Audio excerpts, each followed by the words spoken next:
after Amrita arrived in Silburn, there's a lot of things that has made her think, especially after going to the tower that had all those various books on monsters, potentially other creatures in Innistrad. A lot of information that she probably researched when she was younger that she might have forgotten, but it's all coming back to her naturally, even after assisting the doctor and just seeing all the different medicines and chemicals that he probably used to reattach Acrio's arm. It just all seems to come naturally to her, unlike probably anything else, really. And then dealing with the worms and the graph or in the cemetery, probably after the fight ends with them, a realization hits her that fire probably wouldn't have affected them, but that the concern was still there, that it could have. She probably will go back to the tower at some point just to put information down and everything so she can take that with her as they go and travel to Hanweir for anything else that should happen. And it will probably lead her to kind of study how people become werewolves, since she doesn't technically know that herself. And at some point, maybe more on the eye, as again, she doesn't really seem to recall how it got there. So yeah, that about sums it up. While everyone's kind of doing their own thing, she's going to be wandering around the town a little bit, and she takes a little journey to the graph, but not into the graph, like kind of outside, sort of the perimeter, and she starts looking along the perimeter for small, smooth pebbles, like about a dozen palm-sized pebbles, and she's just like gathering them up, sort of near enough to the graph that she feels that like it has some kind of meaning, like enough that the vibes are right.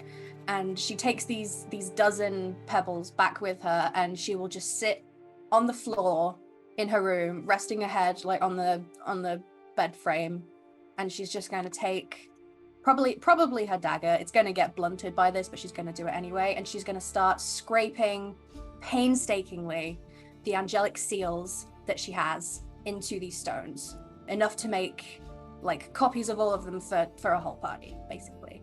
And as she's doing that, she is praying, and it's sort of like a meditative process, and she's talking like very quietly, like she's sort of whispering, sort of like she's whispering to a friend in a sleepover, sort of like that quiet, like, I don't want to disturb anyone, but like this is a really important conversation I want to have with you. And she's like, Bruna, my faith has wavered, I'll admit that. In our fight against the cow beast, my faith faltered a little bit. I became a coward, and I don't think it's fair that I didn't trust in the power that you gave me. It kept me safe for 10 long years, and it continues to. I shouldn't have doubted you. I shouldn't have doubted me.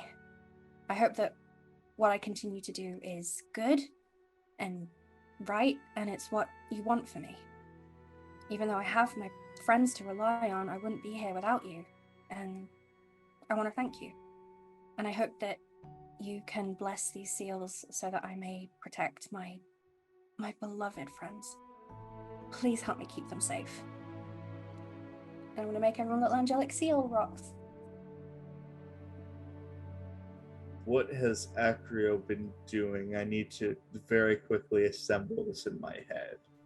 His hands shaking occasionally when he's going about his daily activities.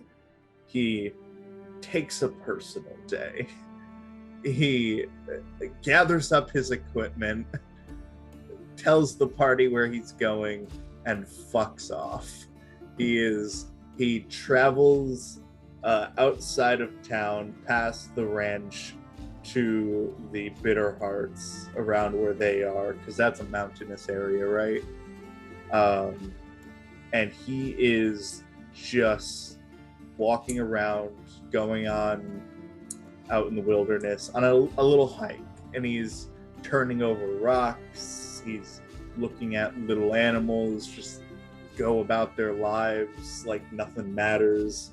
And while he's turning over these rocks, he's picking up little pieces of washed away metal that might be in the rocks, like little bits of iron rusted over, putting it in a little satchel of his, and just does this for several hours until he has enough to use his channel divinity and make a little tiny trinket for himself that he that isn't the symbol of Avacyn, and it isn't the symbol of Stensia. It is like a little pin through a hammer with wings on the hammer, and then the Avacyn pressed on that hammer. So the hammer's the main theme, and then everything else is kind of there as accent. And he kind of pins that to his chest plate, or not, the leather that holds his pauldron on. And he shows back up like nothing happened. His hands steady, ready for another day.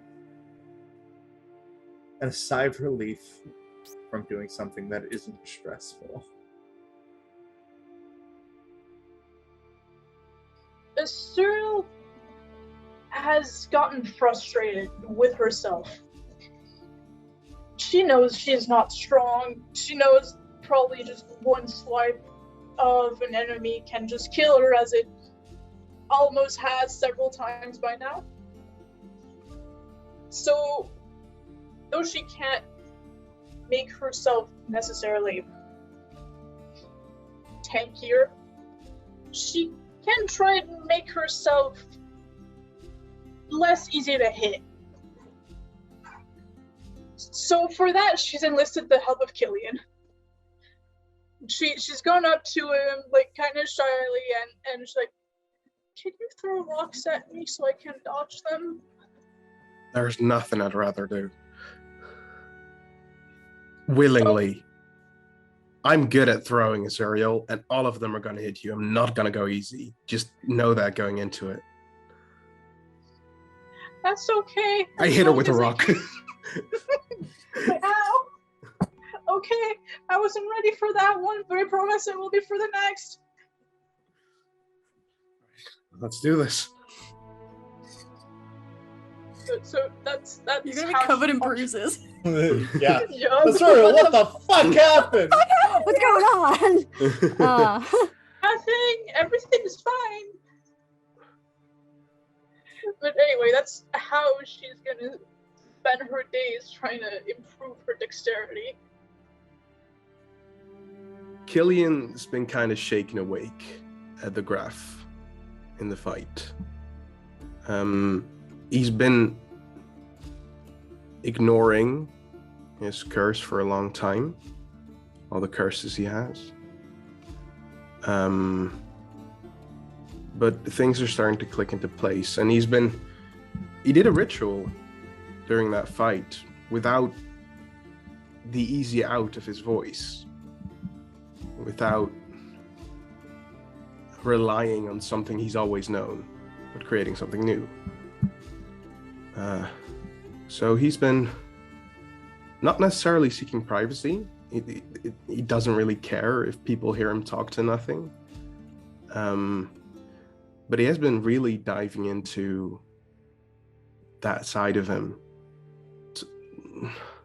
figuring it out from almost an arcane perspective, trying to get more knowledgeable about how it actually works instead of just guessing because he doesn't give a fuck. And that way train his intelligence a little bit.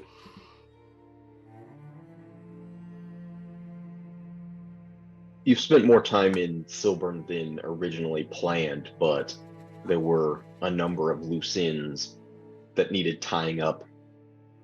By this point, Cooperhead indicated you're more or less welcome to stay as long as your somewhat uneasy truce is in place. But I suspect after this time has passed, things are starting to get a little more uneasy. There are things to do outside of Silburn and paths to tread. Anything else you guys like to do in town before departing? Yeah, I was about to say, also before they would have left the graph that evening, could Amrita have inspected the blood, Fabian's blood, to investigate where it specifically went? Make a survival check. Okay. It's been several days now since Lorelei had found the droplets been shown by the priestess Renfort and collected the sample. You still have that lingering sense at these two dug open graves that have been desecrated and stolen from. You smell more the rotten flesh that had been in the ground than you can really detect much of the man who dug them up. You can follow the kind of that putrid smell and the grass where they had been dragged, bits of old flesh and torn cloth from whatever they were buried in. You can find that as it leads kind of to the northern side of the graph, but the trail kind of goes dead after a little while. Once you reach kind of the edge, it's really difficult to tell where he would have taken them after he pulled them out of the graph. You suspect maybe there was a horse or cart waiting, perhaps some way to transport them, but really can't find many signs of it. Let's get a doctor.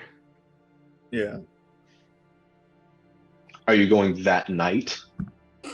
Yeah, middle of the night. Doctor! Doctor! Gotcha, the vial! We have concluded Kick your the- mission. Kick down the door. Yeah, I guess we'll. Yeah. No, probably not. Where's the No. fucking Yeah, just wait till the doctor? morning. Amrita will probably be at the stables just because it's less crowded.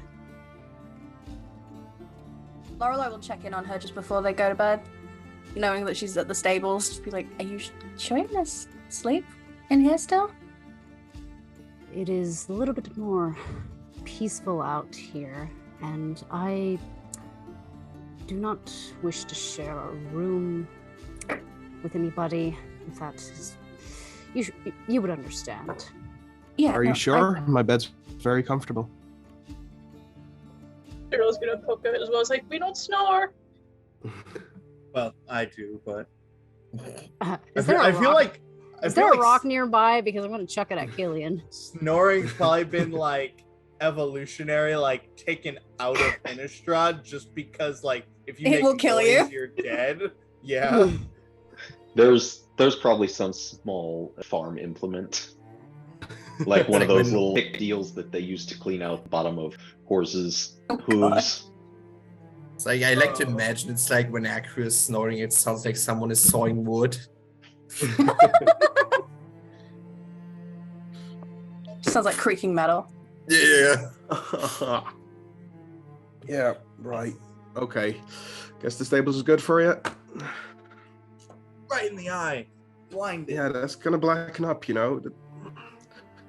This is like white. That's the whole look. You'll Asuriel's like, I could have dodged that now.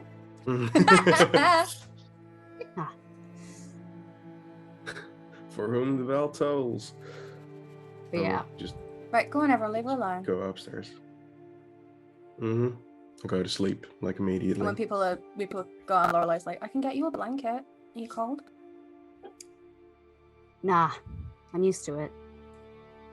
It's nice that way, and well, usually it's easy around this time of the year. Yeah, sure, it's not that cold. Mm. Well, you know where we are, if you need anything. Well, do you also plan on continuing to go to Henweir? Now, at least, with them? I'm going where they're going. I suppose I'll really have no other choice in the matter. I'm gonna have to go that way someday, and things have been very rough and short. And again, your arm, I feel bad that has happened to you, but I'm not sure why. It's very perplexing. Yeah, I don't know either. I suppose there were good times though there. Oh, I miss it though when certain people wouldn't pester me into a conversation. Just like groans. Probably just like, ugh. Clearly By that doesn't I bother mean you kill that you, much. not you in this instance. Yes. I need to ask you something though, that has been on my mind for quite some time. Yeah, go ahead. How did I get this? And she motions up to where her bandana is at, but she doesn't remove it. All I remember is when we had gone to do that job, and the only other time that I blacked out when I had transformed, but it had been a long time in that instance. You really don't remember how you got it? I just remember waking up with a splitting headache. That's it. I mean, I remember going to fight that beast, and after it died, that thing burrowed into your head. I remember that. It seemed really painful. Did it? I mean, it was kind of bloody. Wasn't quite unsettling, if I'm honest. I'm surprised nobody has, actually, I don't really want anyone else asking too much questions or anything about it. The eye especially,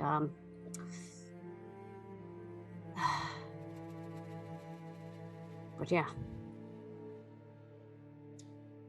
I am sorry, though. But a lot. What do you mean? You don't have anything to be sorry for. I wouldn't be sure about that. And I think we'll stick together longer because I'm glad that the Cathar got his arm back and that the others are fine. But I'm just going to call it paying a debt back. And you are my friend, Lorelei, but I'm not really sure I want to use that term with them for reasons, because I feel like if that term is ever dropped, then something bad or consequential will happen. Too many people have, and I'm really done. And I just can't. I can give what information I can about River Axe, but after I get to Henwer, I'm better off going back to Kessig. And I haven't been a good friend to you anyway. You're trying to protect yourself, Amrita. I feel like that leads people to do things that might be seen as not a good friend, but you're just trying to survive. I don't hold that against you. So, remember that song that I played when the Dr. Ingle was still alive for that therapy session? Yeah. Amrita takes out her flute for a moment and stares down at it. I wish I would have said this in the beginning, but if there's ever a chance where something happens, this song, this melody, it's instrumental mostly, and she plays the tune for a few minutes to kind of reiterate how it exactly sounds, but then also starts to hum it as well. If you hum that song, it might snap me out of it. Or music in general, really. It's one of the things that has always helped between that and, well, the words of the angels, but I don't know if the angels really listen to me anymore, or ever did. I just probably do it for my own comfort of knowing their own language. And Lorelei will try and replicate the tune, that, like, hum it back to her. Like, is this right? Did I get it? Is it right? I'm not musically inclined. Doesn't matter. As long as you could get that exact beat, you could probably bring me back. Alchemy can only do so much, but now I will also have to probably be careful, because even someone with my capabilities and could be frightening to others. It's only because they don't understand who you are.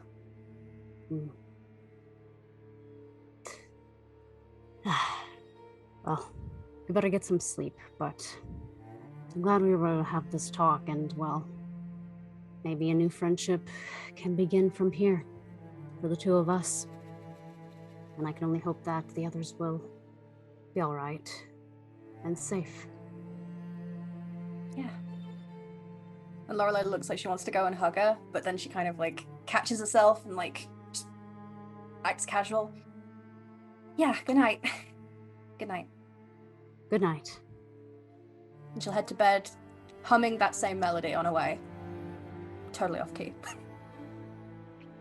Cillian and Acrio both just heading straight to pass out. Yeah. Sharing a bed or take turns? Do we not have 2 rooms? Yeah, you have 2 rooms with 1 bed in each of them. Yeah, and me and Asuriel are bunking in one of them. I'll take the floor. I mean, I wouldn't be uncomfortable, Acrio. I have been disabled for how many days has it been? It was well over a week. For an Felt entire longer, week, but in which I have needed your company. I'm going to enjoy the fact that I can sleep on the floor out of my armor without the assistance of my friends. You got an arm yesterday. I'm fine sleeping on spikes, let alone the floor. Oh, I suppose you are. See, okay, then we both can sleep on the floor and nobody sleeps on the bed.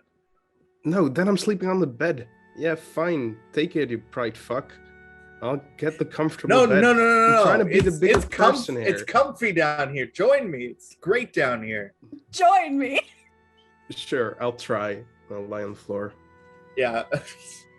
I have my, like, breastplate, like, as my pillow. So, It is pretty cool. yeah, it's great down here, right? Really get your back aligned with, and pass out. 2 bros chilling on the floor 10 feet apart because they're not gay. Far from it. Just one of the other party members opens the door, looks in. Why the fuck are you two sleeping on the floor? What the fuck is going on? Oh, it's great. Cillian, Uh-oh. you pass out rather quickly. Even though the floor is hard and you've just pulled one of the pillows down, the events of the past few days and the encounter with the graph worms, it wasn't hard, but it was a lot. And you're just quickly drifting off, even as you can hear Acrio still doffing his armor, still speaking to you partially, before you're just out. The voice changes. You're hearing female voices, your aunties and cousins, down by a riverside where you've stopped and they're doing the washing. How does Cillian typically occupy his time when most of his family was doing their work Yeah, well, I'm not doing his. That's for certain. He's probably in the... I think he's planning something with Reigen, like behind a bush somewhere. Just in converse, like trying to take out one of the wheels of the wagons and make it look like it was done by an animal or something. Try to blame his sister. You're on your way to a town. It's still several days off, so you may be thinking, scheming about different mischief to get up to once they get to the actual town. But as you're conversing with Reigen, you hear a shuffling, scratching sound in the shrubbery near you. Back away automatically a little bit. Suddenly you see these eyes appear kind of in the shadows of the bushes. Just small, almost golden cat eyes in a black face. Innocent enough as they're looking up at you from the shadows. Well, hi there. Are you Like gonna... most cats, they doesn't really blink. They just stare at you. At this point, Cillian doesn't have any weapons on him, wasn't trained in anything, so he kind of just goes to one defense mechanism he has at this point and just sort of goes on his knees, makes himself look weak, and tries to... Right there. Who are you? Try to coax it a little bit. The face kind of like moves out of the bush a little bit, looking around, looking back up at you. You see one of its paws start to step out, but it's not shaped right. It's like it comes up from its back at a weird upward angle before going back down. The other one steps out as well, and then multiple legs. There are 8 spider-like legs with these cat paws on them. As it moves out, there's a screech as it leaps for your face, and you hear Reigen just... It's like he's shouting, "Cillian! Cillian! Cillian! You're not safe here! You're not... Get away from me!" Acrio, you see Cillian start to convulse on the ground. Cillian, how do you wake up from this? I think he, like, in his sleep, is, like, screaming. Like, well, not necessarily screaming, but that kind of dream talking where in the dream you're screaming, but outside of it, it's just like a soft voice. It's really disconcerting. He's calling for his family. He's calling for his grandmother. And then as soon as he wakes up, he goes entirely still. There's nothing there. Yeah, it's very disconcerting, Acrio, as you're seeing and hearing this and suddenly goes still. Cillian's light amber eyes shoot open. Cillian, the first thing you see is Reigen in your face, like he's like trying to be shaking you awake, but he can't physically interact enough with you. But you hear him shouting in the ethereal plane, but he's suddenly pushed aside. He moves back and just vanishes, and you are met with this round, pale gray face with these massive, unblinking eyes and a smile from ear to ear as you instantly recognize the Skin Witch. She moves back in a similar way. It's like she quickly floats in the room, almost out of your vision. Acrio, both of you notice the door flies open and then slams shut. The witch, Acrio. He's like still sort of sleep paralysis sized, so only like a choked voice comes out, but his body is completely still, and he's trying to move, and you see the only part he can move is like some nails he's dug into the wood floor next to him. Witch. Nothing fuck? from Acrio. You hear a vague, distant cackle from Lashira as I need Cillian to roll a d10, please. That's how many legs the spider's gonna have. Oh. It Fortunately, has a single leg. your hit point maximum is only reduced by 1 from this encounter. Yeah, Acrio hearing Cillian like freak out. He like rolls, grabs his hammer, rolls back, and like kneels next to Cillian while like trying to shake him back to full consciousness. Like, Cillian! As soon as you sort of make contact with him, he sort of snaps out of it. What's up? Anything wrong? What the fuck was that? Well, and that moment, he's sort of like his mind resets once, and he's like back in it. And then like something in himself protects him from it, and he snaps back into it. I don't know. I don't know if she's here. She might be. I saw her. I fucking saw her, that witch. The one we killed. No, the one we didn't kill. Wait, did we not kill her? No. I went out. Oh, fuck. I get up. I go towards the door that collapsed. I try to look around. I try to look out the window. Try to find anything. It's strange because even Reigen and the other geists of your family feel very far away now. Everything's so quiet. What is happening, Acrio? Okay.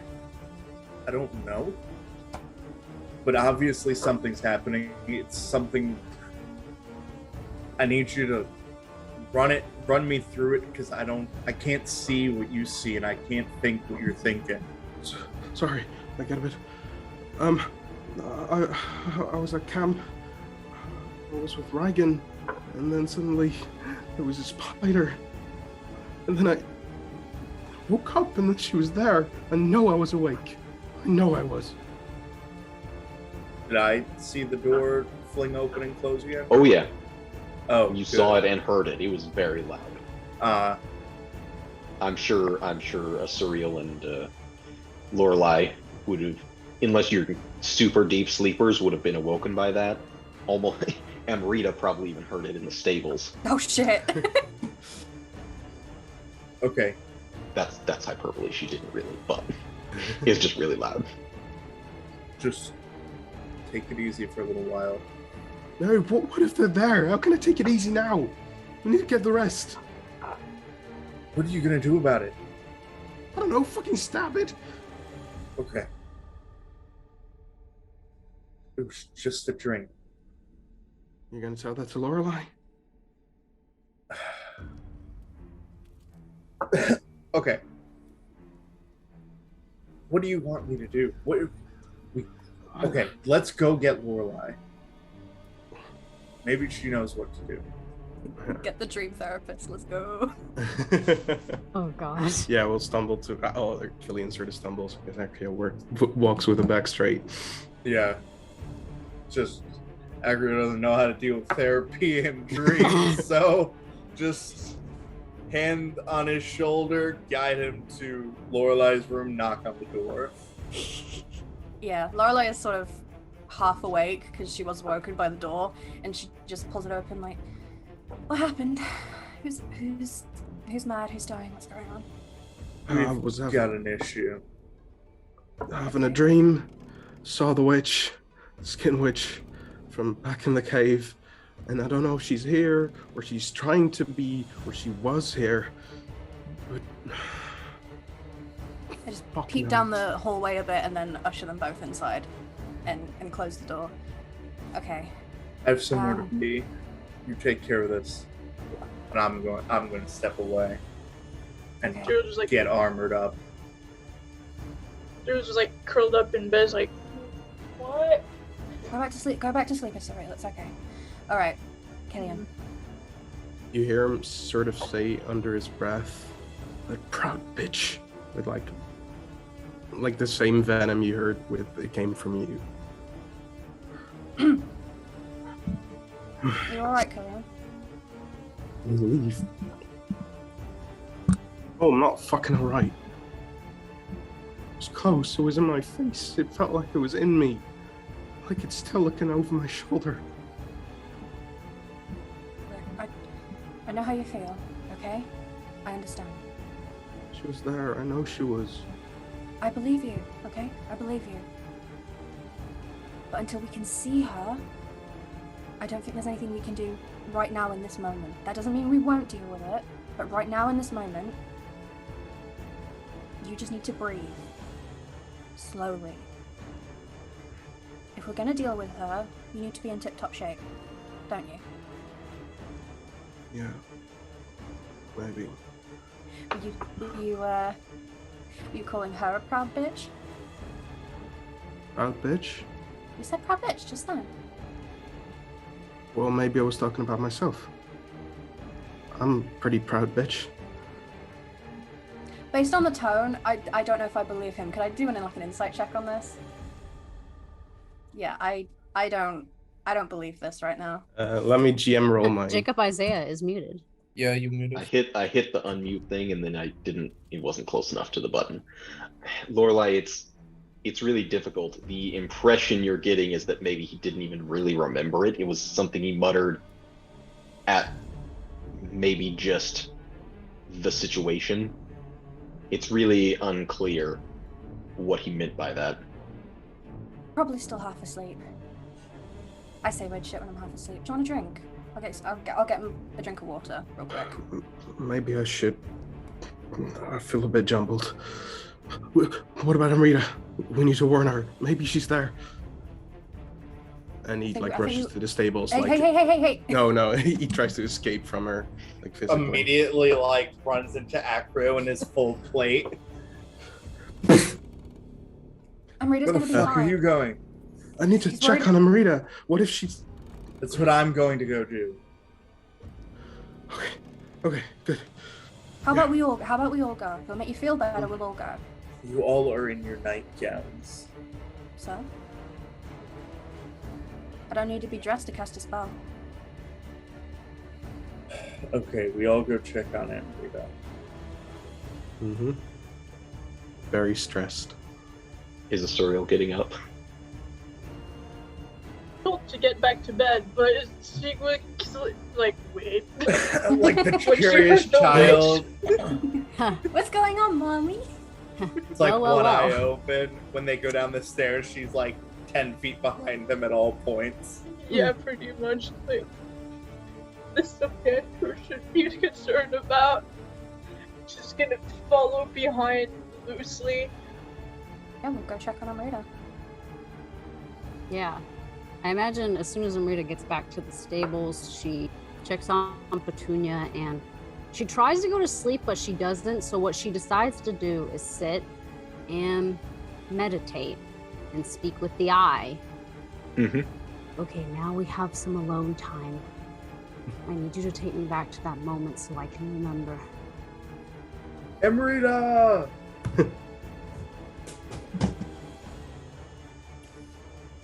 Are you okay? You are quickly interrupted in the midst of your attempted meditation. Yeah, she just looks up, just narrows her eyes. He runs around the stable, throws some hay out of the way, looking for things hiding in a very insane way. Cillian, slow down. He's gotta be here somewhere. What is wrong with you? I'm in the middle of something. He had a really bad dream. I think he saw the witch again. And after he's looked through everything, he finally calms down a bit. Okay. Witch. Where? Yeah, the witch, right in front of me. But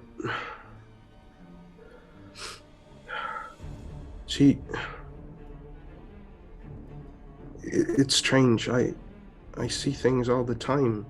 And they're exactly like her. She was at that moment, but she ain't dead. I wasn't seeing a figment. I was seeing something real, and I've never seen that. And it Where felt did very she much go? like she was in the same space on the border of where the Geists occupy.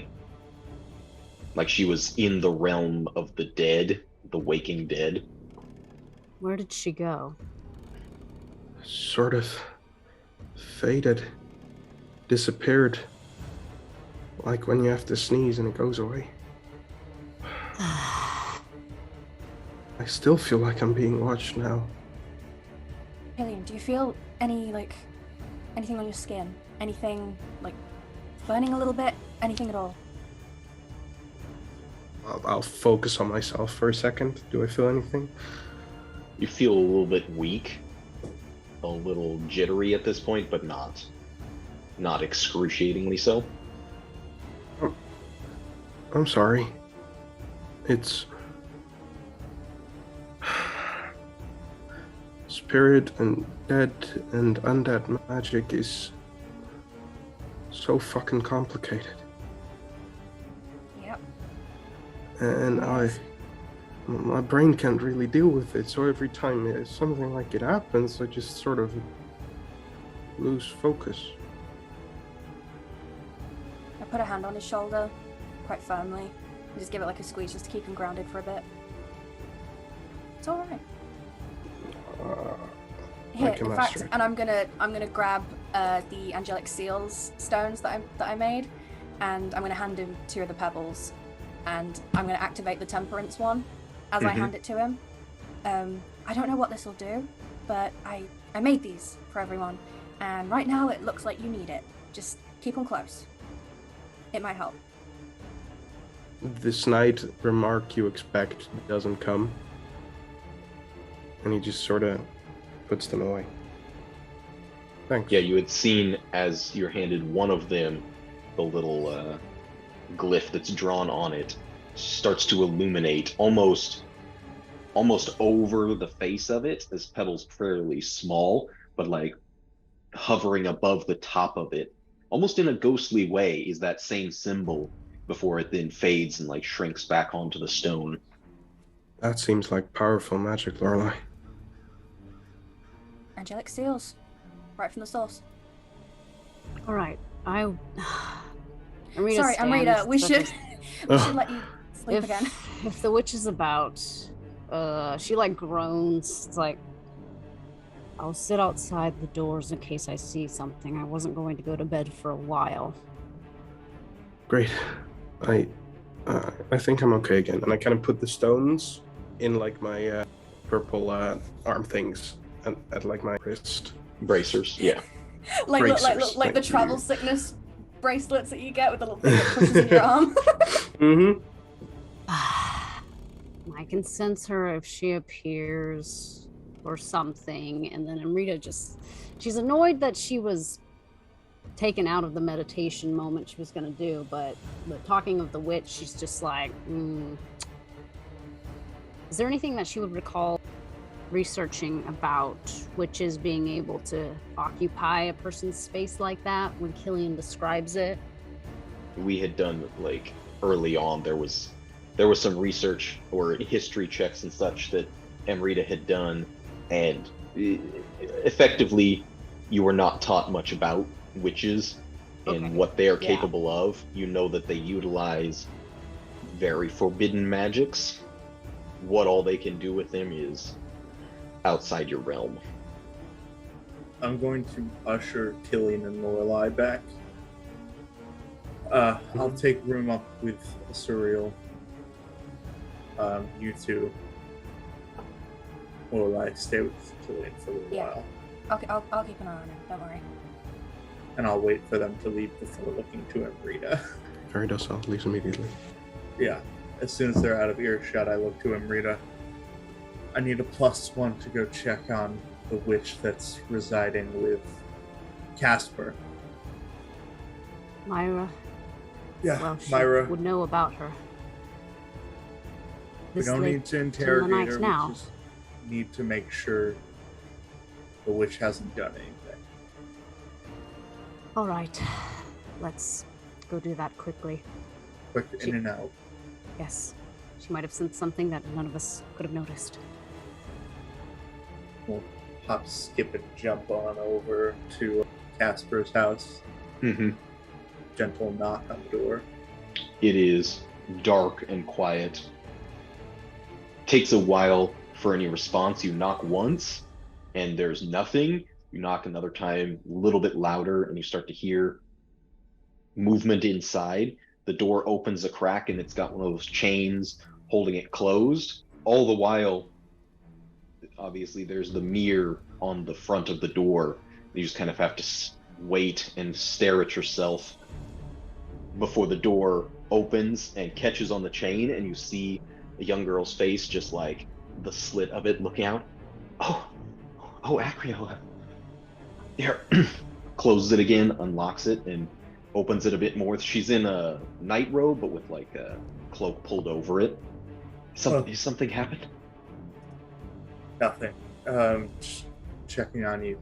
Cillian had a bit of a scare. Something that relates to you, but seeing as you're okay. Did I do something wrong? No, not No. you. Yeah, not you. Nothing that you've done, just old wounds refusing to close. Okay. You rest well? Sorry to disturb you. It's better than better than the caves. Still kind of, this house is old. It creaks by myself. The captain is always at the tower at night, guarding, I suppose, against vampires and whatnot. Makes sense. He never sleeps? During the day, at times. It's a weird schedule. I don't really know how it's supposed to work. Cathars are really busy. That they are. Well, I hope you can get more accustomed to the creaking and groaning of a wood house rather than the quiet echo of a stone cave. She looks like she wants to say something, but doesn't. Myra, this is a question, so perhaps you can humor me, but how... The woman that you had stayed with in the caves, how long did you know her, and are there certain abilities that she had that we might have not known about? I'm just curious. Motherless Shira? Yes. It's all really blurry, kind of fuzzy when everything happened in Gulst and it burned. That was around the time. So you're like, pull her shawl closer to herself as she's recalling all of this. I don't. She had lots of magics. I don't know what you know. All I really know is that people like her go into forbidden magic, but I was just curious how does one, or which in general, occupy a person's space, or that a possibility, or could it be an illusion? You can see that all kind of goes over her head. She never told me nothing like that. The other kids, they said when we were there, most of them would dream of her at night. I don't know if that's a space, but she was there. She was in everyone's minds. And it felt okay at the time, but now I think back and it was all wrong.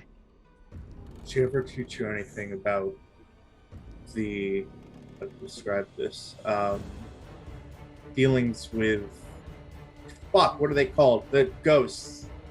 Geist. What do we call Geist, thanks. Interact with them, deal with them. Cillian, it's his specialty, but I'm sure she had something to do with messing with that. I'm gonna roll something to see. Yeah, fuck.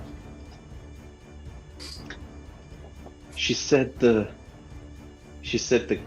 spirits of people, when they're not alive anymore, they're on a different, I don't know how to describe it. They're invisible. You can't see them, but they're all around you. It's the border of something. and she knew how to step into it. That's how she could go invisible sometimes. Okay. Well, this is everything you know. I appreciate it. Why are we talking about this now? Never mind it for now. Just get some rest. Make a Very persuasion dismissive. check. Yeah, very dismissive. Like, no, it's fine. Please, Don't think about it. No.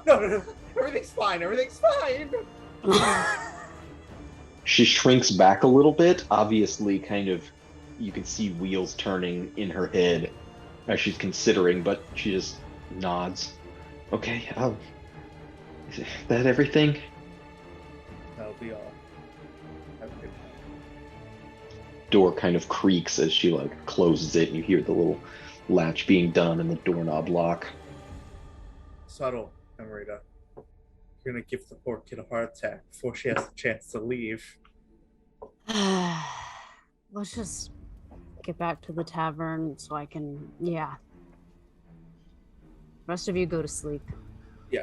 We'll leave you to your meditation this time. No. Running back to the tavern at full speed through the town. Jingle, jingle, jingle, jingle, jingle. Clank, clank, clank, clank, clank. I'm getting a noise. So, Clitty clanky jingle. Yeah. We're gonna try to fucking sleep tonight. Shut Like, the fuck up! I got work in the morning. For real. Mhm. But yeah, if Acrio told me to stay with Cillian, I'm gonna like take a watch for a little bit just to make sure that it doesn't happen again like immediately. Jake, are the ghosts still far away as I calm down? As you're heading back to the Brass Bell Saloon, everything kind of slowly goes back to normal as it is for you. And you hear Reigen stepping up to you. That was wrong. That was really fucked up. Yeah, it was. I couldn't really put it into words, but that felt terrible. I was trying to wake you up. She was in your head. But she was right up against your face, and I couldn't get between it. Well, thank you for trying. Fat lot of good it did. I mean, I did wake up. Yeah. I just wonder if it was soon enough. What was it like for you? Like she could touch me. Just a small membrane. But it didn't feel like she couldn't touch me. Well, right there. When you saw what she did with the door, she can still move things. I don't understand it. I think I was somewhere else. At least partly. I'm scared of it. It feels so empty and so alone there. Reigen goes uncharacteristically quiet. Thank you. And thank you, Lorelei. Yeah, what? Oh, yeah. Just thank you. Sorry for being... I'm gonna go to sleep. You do that. I'll keep watch for a little bit just in case it happens again, but I don't think you would be able to see her. I might be able to see what it does to you. That's true. Asuriel's gonna creep out of wherever she was hiding, and she's gonna hold up the stone. I saw her with this last time. Where did you come from? I was following you. Asuriel, I said to go back to bed.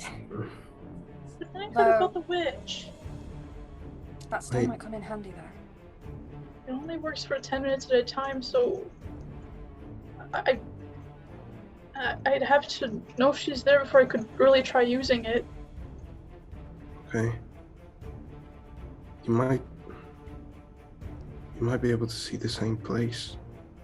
I don't know. Not tonight. Not after a fight. Like, don't worry about me. I'll be okay. Too late. Already worrying. Yeah, I was worried about that. Good night, Yeah. though. What was that? Have a good night. I'll try. She's still here. Can feel it. Lorelei? Sorry. Yeah? Do you think that she's the one that gave you the weird dream last night? It's hard to say. Okay, I'll just go to bed. Good night. Just gonna scamper. I'll just post it for a bit, make sure he doesn't get the sleep paralysis demons again. He doesn't? I don't think. Everything is calm after this. Mm. Can I add one tiny thing? Mm-hmm. Lorelei, you sometimes hear as if he's sending one of his messages through his ghosts, like a word of his thoughts every hour or so. That's creepy. You can't make that. That sounds me. Words like create and breathe and choke. Oh. Just reminds her of her own dreams. It's like, yeah, it's like that tracks. But yeah, I think at some point she was like, she's like sitting against the wall just to make sure while she's taking watch, and that's why she falls asleep. She just conks out against the wall. Journal in hand, his quill just falls out of your hand. Yeah, she's definitely writing something down about it. Oh fuck! oh god, I've left my journal open in a room with Cillian. Fuck's sake! What did you do? Oh man! Damn it, Jake! You entrapped me. Yeah, when Acrio and Amrita make it and they've all gone to sleep, she's gonna just be meditating outside the bedroom for a bit, just staying alert. Staying alive, staying alive. Acrio staying in his armor for the rest of the night, or is he gonna try to turn in as well? You can sleep in medium armor, right? It's only heavy armor you can't sleep in. You can sleep in any armor you want if you just want to be horribly exhausted the next day. No, I think you can sleep in medium armor. There's very specific details here, damn it! Anyway, I take my armor off and go to bed. After all that. Picking up the floor again. Yes. Because I'm sleeping at the opposite end of the room of Asuriel. I was about to say, what's going through Acrio's head as he hears Asuriel just gently... Snog.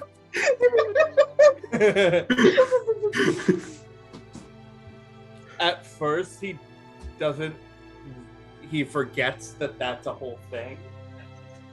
And then as he's about to go to sleep, that kind of like thought, it's like when you start overthinking things right as you're about to go to sleep. And it's like, he like, at first he was rather close to Asuriel sleeping, but then as soon as that happens, he just migrates to the opposite end of the room to sleep. It is strange because the hammer next to him. Acrio would notice that whenever he's around Asuriel during the day or interacting, it feels perfectly fine. There's nothing really off about it at all. But then as soon as you're step kind of away, kind of dissociate yourself from that and you start to think about it, that's when all the theories come back. They're freaking demons, people. Red metal lines connecting everything because he doesn't have string, he forges it. Yeah. Wire. Yeah, red wires. Yeah. Red metal. Yes. Like copper, I don't fucking know. Yeah. I was thinking of the red string conspiracy board and I was like, it wouldn't be string, you'd use metal. Uh-huh. Don't at me. Yeah. So my hammer is like sitting on my lap and I'm like leaned up against the wall, both hands like gripping it as I fall asleep. So doing this, you fall asleep some bit and you wake up. Wake up. Fuck you. Jackass. Hello. No, not jackass, jack off. Yeah.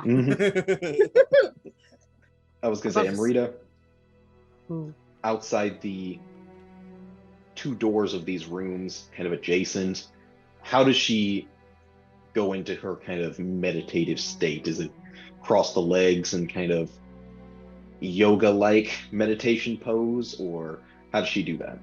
I feel like in this moment, because she's in this hall and in between these two doors, she just kind of has her legs crossed and everything and her arms crossed and just kind of focuses and inhales and just hums quietly to herself as she meditates.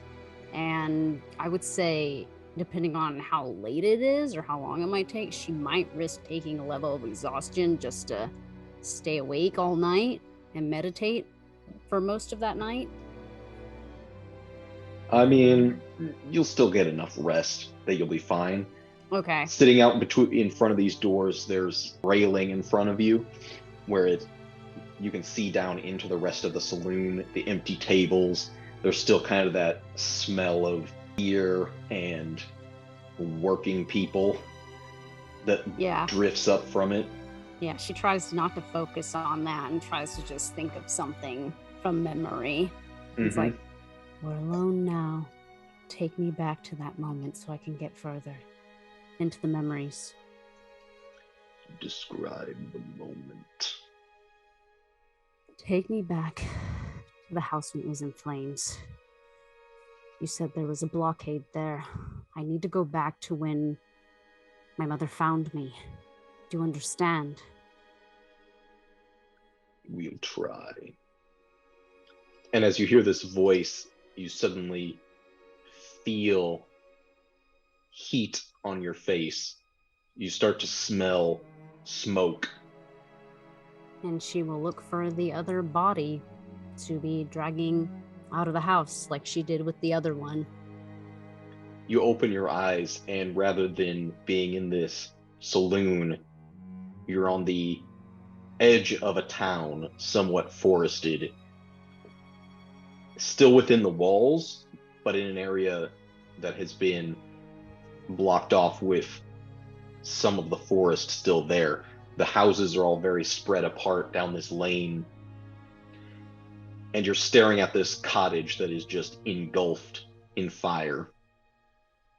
It's almost like she can still smell the smoke, and she goes in. The heat is intense as you duck through the doorway.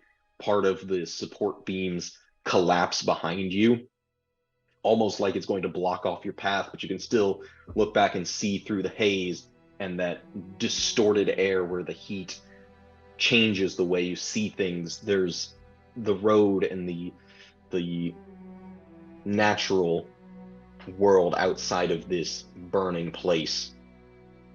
Yeah, I imagine she's dodging and crawling and just coughing, and soot is probably filling what it feels like on her face, but also filling her lungs and smoke and everything until she finds the body and tries so hard to use her young self-strength to get it out. So you turn a corner looking for it, hacking, you look up and you see what you can only assume to be your mother going about like daily chores as she's like taking things out of the sink. There's the pump of water, but she is just engulfed in flames burning off of her as she's just a corpse walking around doing these chores. Looks to you. Oh, Amrita, you're home. Mother, you need to get out of this house. In a moment, help me with this first. You're on fire. She doesn't seem to register. It's almost like you're remembering any average day where you had come home from school, but the memory itself is engulfed in flames. This is all wrong, Scorn. Eyeball, this is all wrong. This is not what I asked. This is your version of things. What? Our memories overlap. They're jumbled. It's up to you to sort them out. You son of a... Turns back, and what day does it look like this is as her mother is in the kitchen on flames? Hard to say. I mean, I guess make a history check. Oh gosh, this is so fucked up. Oh. It feels like it's middle of the harvest moon.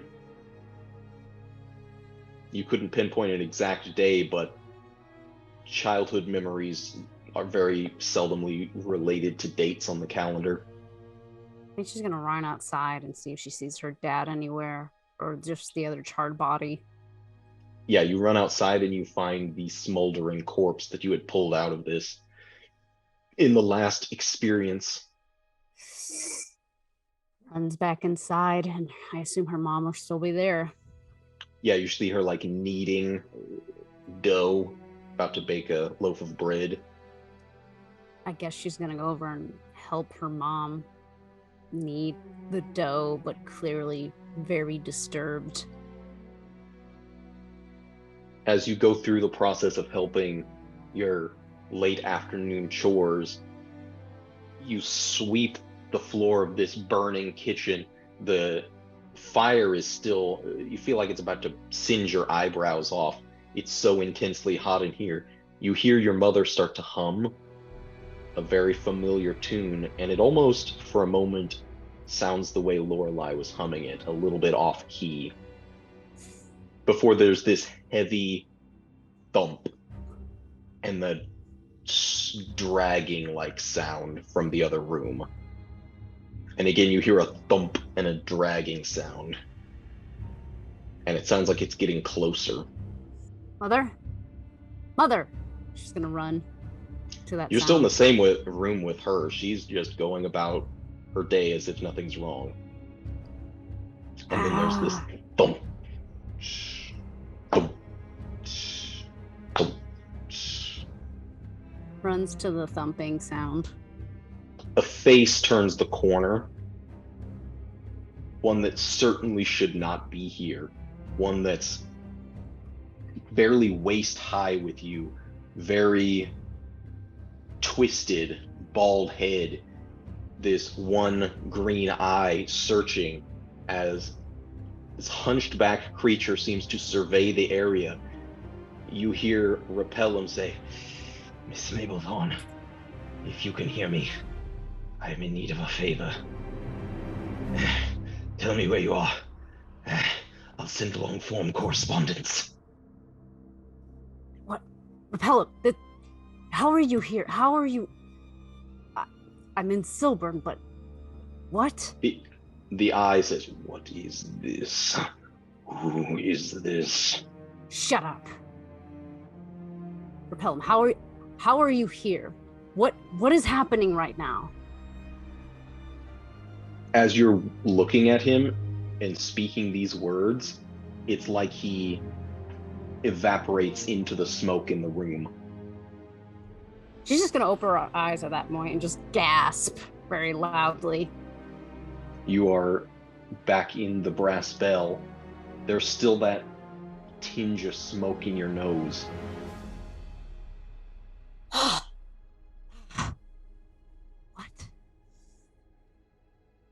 What? My question exactly. You shut the hell up. I thought you were gonna help me. Ugh. What? Ugh. Groans and annoyance. Probably gonna go to bed after that, but still, it's gonna be very hard. The voice of the eye continues to pester until it realizes you're not going to really even be able to come up with any explanation. I thought Cillian was bad at speaking. Ugh. It's like when the old actor shows up in the reboot of the movie. Oh my god. The cameo! The cameo! Oh, what the fuck? Yeah! Oh, Yeah! what the fuck is happening? Try that. Oh dear. No. The rest of the night, doesn't come easy. Anxieties abound, but sooner or later the hours pass and morning arrives in the saloon. And you can start to hear people moving in and out. And Rita's probably the first to have to wake up to this sounds of the owner or the operators getting things ready for the morning, the griddle being fired up. Yeah, gets up and stretches, and it's like,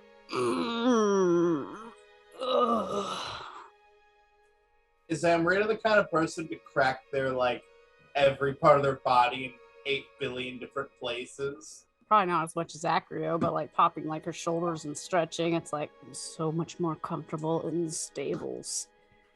At least there was straw there. Yeah. Yes. Some kind of bedding. Yeah. Acrio wakes up bright and early. Immediately ditches the Asuriel. Probably just sleep in a little bit because I was keeping watch. It'll be pretty early. Does she hear him put his armor on? Nope, don't put my armor on. He leaves that So apparently behind. no. Adios. Yeah, adios. Yeah, He she'll. is- Sorry, you finished. No, I just said she'll keep sleeping. Oh, yeah. Mm. I was going to say, downstairs to get water, probably. Acrio, for the first time, is actually comfortable just putting on his Stensian cap and heading downstairs in his common clothes. Morning. Morning. Sleep well on the floor? Decent. Could be worse. Could be cold stone. It could. See anything last night? No, I didn't. So whatever he saw, clearly I didn't see it, or she is probably hidden off somewhere else. You just saw my beautiful face in your dreams. I walked down the stairs. You wish. Mm. Actually, Take you know her what for your face, a you know what your right- face reminds me of, Cillian? A horse? Say, please. Reminds me of a bullfrog. A bullfrog? Yes. Well... That's just upsetting. I don't even have a retort. I felt like it was at least a normal frog, you know? Yeah, Bullfrog. now, what scale is this? A handsome bullfrog, or is this just like your run-of-the-mill? Like, do all the Bumpy boy and face. girl frogs want to fuck this frog? In Cillian's mind, it's a prince that was turned into a frog, like in all Yeah. the old Now stories. Maria's just like, Acrio was like, got it like a drink and just like immediately spits it back up. Maria's got a look on her face of disgust. It's just like, you're disgusting. I try to be. That's why he's a bullfrog. Oh, that makes sense. Yeah, I can grow into it. Breakfast is heating up still, so they'll have it out to us eventually. Really? I'm up that early? Yeah, congratulations. You actually woke up at a decent hour. Yeah, sleeping was kind of sucking, so I decided to come downstairs. Yeah, everybody else can sleep in. Plus, Reagan was reading Lorelei's journal, and I don't... You fucking ghostwrite my channel! I mean, just the 2 pages that were open. Nah, fuck. Can the ghost like manipulate like the real world just enough to like make enough gusts of a wind to blow to the next page? Really, they cannot. Unfortunately, not the ones connected to Cillian. So yeah, it's just the most recent pages. Damn. Yeah, the most recent page. Well, I mean, do you want me to tell you what it was so Reagan would know? I can tell you what it was. I mean, sure. The latest journal is what she wrote while she was keeping watch over Cillian last night, and it's basically just like, it's like, he said it with the same venom. I hope I haven't upset him again. Have I upset him? He knows people. He knows people. Am I really that bad? And it's just like this self-loathing, like entire page full of, I think I've made someone upset. That is the entire page. Okay. Not only do you not have subtlety, do you come from a line of people that do not know privacy or subtlety? Yeah, I come from a line of people that don't know privacy at all. They all sleep on top of each other inside of a single caravan. What do you expect? It's They like a actively tradition. reject walls. Return to market. I've seen a lot of penises. All right. I'm going to go outside and practice shooting some arrows. Let me know when breakfast is done. Rita's going to walk outside the front of the tavern and just... As she's yeah. trying to leave, you almost slam the door into Val's face as he's just also trying to open the door at the exact same moment. It's kind of dodging to the side, kind of looking at Amrita. Like, Launch him. Yeah, just woo! Ping. Oh, sorry. That's what she says and walks by him. he waves his hand to kind of get her attention, trying to get her to stop. He doesn't want to again tug on her sleeve because she usually like gets upset or like gets really scary. So he's just trying to wave his hand to get her attention. What do you want? Holds out what seems like a folded piece of paper and then points inside to where the rest are. Yeah, you'll find Cillian in there, and Lorelei will be down soon. Just shakes his head, pointing at her, pointing at the rest, kind of indicating that he would like her to be present. I'll shut up. I'll shut up. Don't have to worry about me. I need 2 minutes. It's not so noisy out here. We'll wake the rest up in those 2. A whole 2 minutes, she can shoot off 6 arrows. Wait, no, 12 arrows. I could. I think.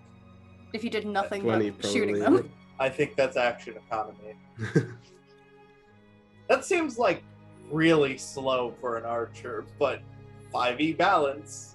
I mean, you gotta aim, and also maybe she has multi-attack already, you don't know. Yeah. She could do 24 arrows. Ooh, that's impressive. Yes. Nods and then kind of moves up ahead, kind of waving at the rest as he kind of just holds the piece of paper for now, kind of sitting there. Wake the rest up. Yeah, I was about to say Lorelei's about to get up and she will go make sure Asuriel's awake before heading down. Lorelei turns to like wake up Acrio. Oh wait, that's just his armor. Acrio, what are you doing on the floor? It's his armor.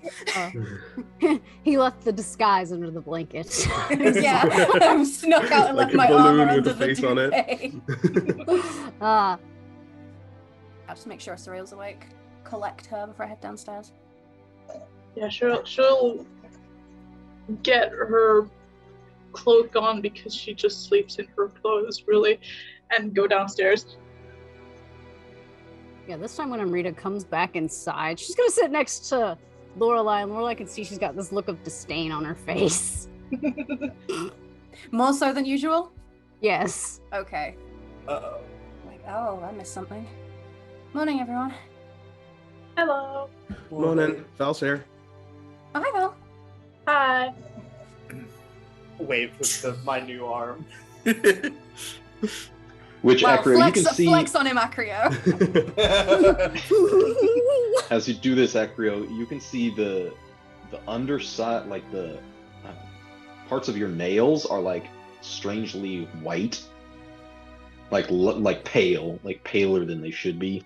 Your hand still feels a little cold. Oh, shit. Gonna need to check that out a bit. You just get you one of those, like, muscle stimulator, like, TENS units just to keep the blood flow in your arm. Yeah, I'm just gonna like flex my hand a bit to get the blood flowing. Seeing that everybody's there now, holding out the folded piece of paper and looking around, looking at everyone before handing it to Cillian, making a gesture like indicating this is meant for everybody. I'll read it out loud as I'm reading it. Like tear it open, like way too excitedly. I mean, yeah, I don't know if we put it in an envelope, but Oh, sure. No. It's like, Sid. I expect wax seals and no, this is just a full, twice folded piece of paper. very hard to do with one hand.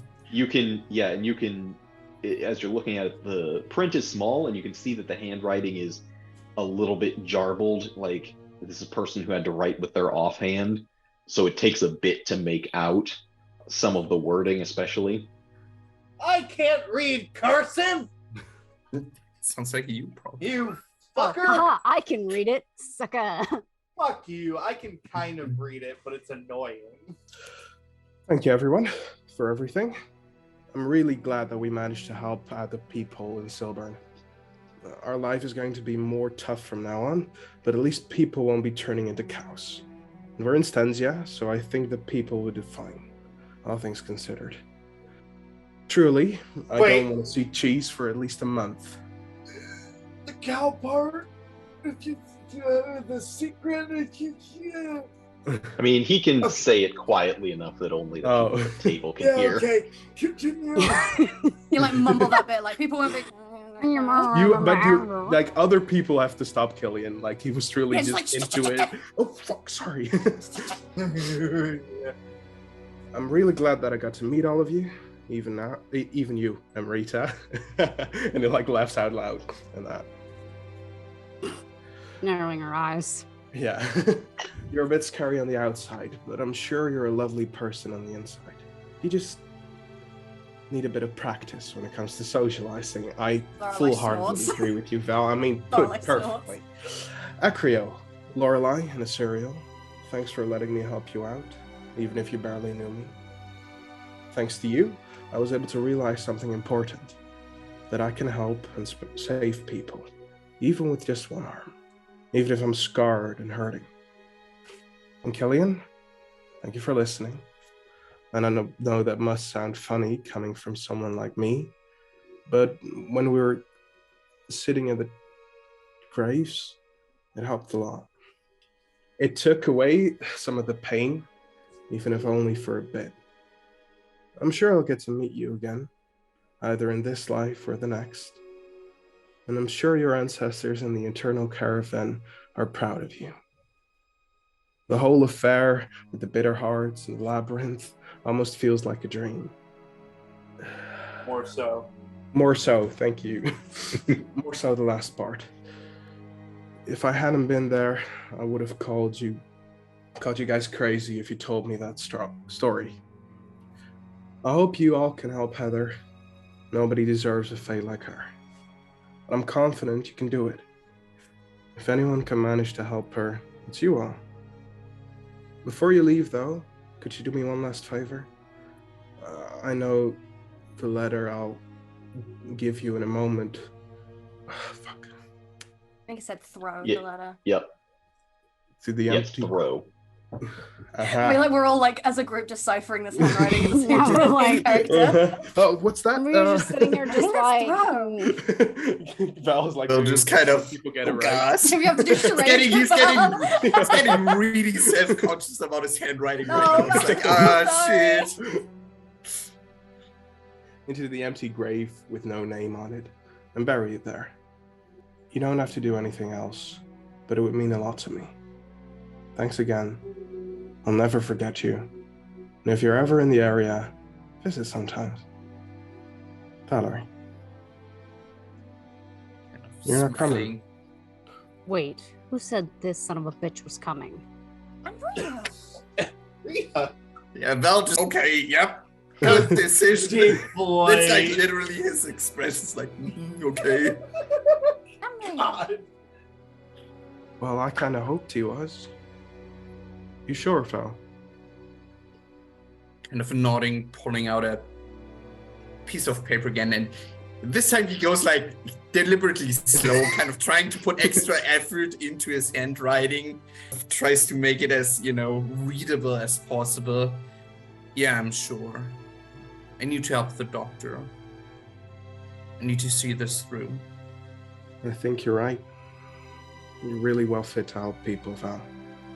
Holds out what seems to be another letter, but this one is in like a sealed envelope, as he hands it to Cillian again before looking at everybody else. He would go for like a group hug, but he only has one arm. Realizing that, it's like sighs and resignation. Cillian Bring it in, and runs I fucking forward. crush him. Mm-hmm. Yeah, Lorelei's gonna join in the hug. Yeah, Sure, Amrita we'll gets join up and her. goes outside. She's upset about Lorelei the just mutters, socializing "Don't mind part. Amrita. She's like that with everyone." Thank you so much for burning her in the letter. I mean, it was. Well, it's like this expression. He didn't realize that he was burning her. He's like, Like, oh, I thought I was being nice. Is she angry? Very visibly, and this time, this is probably the first time that the smile on him seems genuine. Like nothing practiced, nothing he puts on for other people. Tries to hug everybody back as best as possible with like one arm. It's awkward for him, but he tries. We're all puts gonna it like through. donut hug around him so that he's in the center, so that he doesn't have to like, be awkward with one arm. Just donut him in the middle of this hug. Letting out a sigh, trying to screw him a bit free and take a step back. All right, everyone, let him go.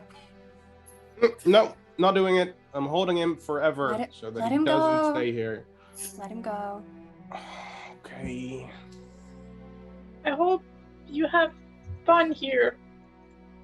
And take good care of the kids for us. Yeah. Yeah, you can look out for them. Does a little salute as if like Roger that. Moving out of your knot.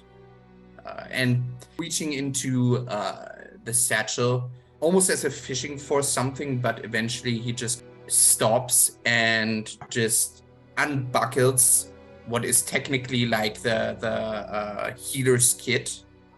And looking at you, Lorelei, he puts it into your hands. Oh, thank you. How do I use this? Smiles. She's like inspecting it.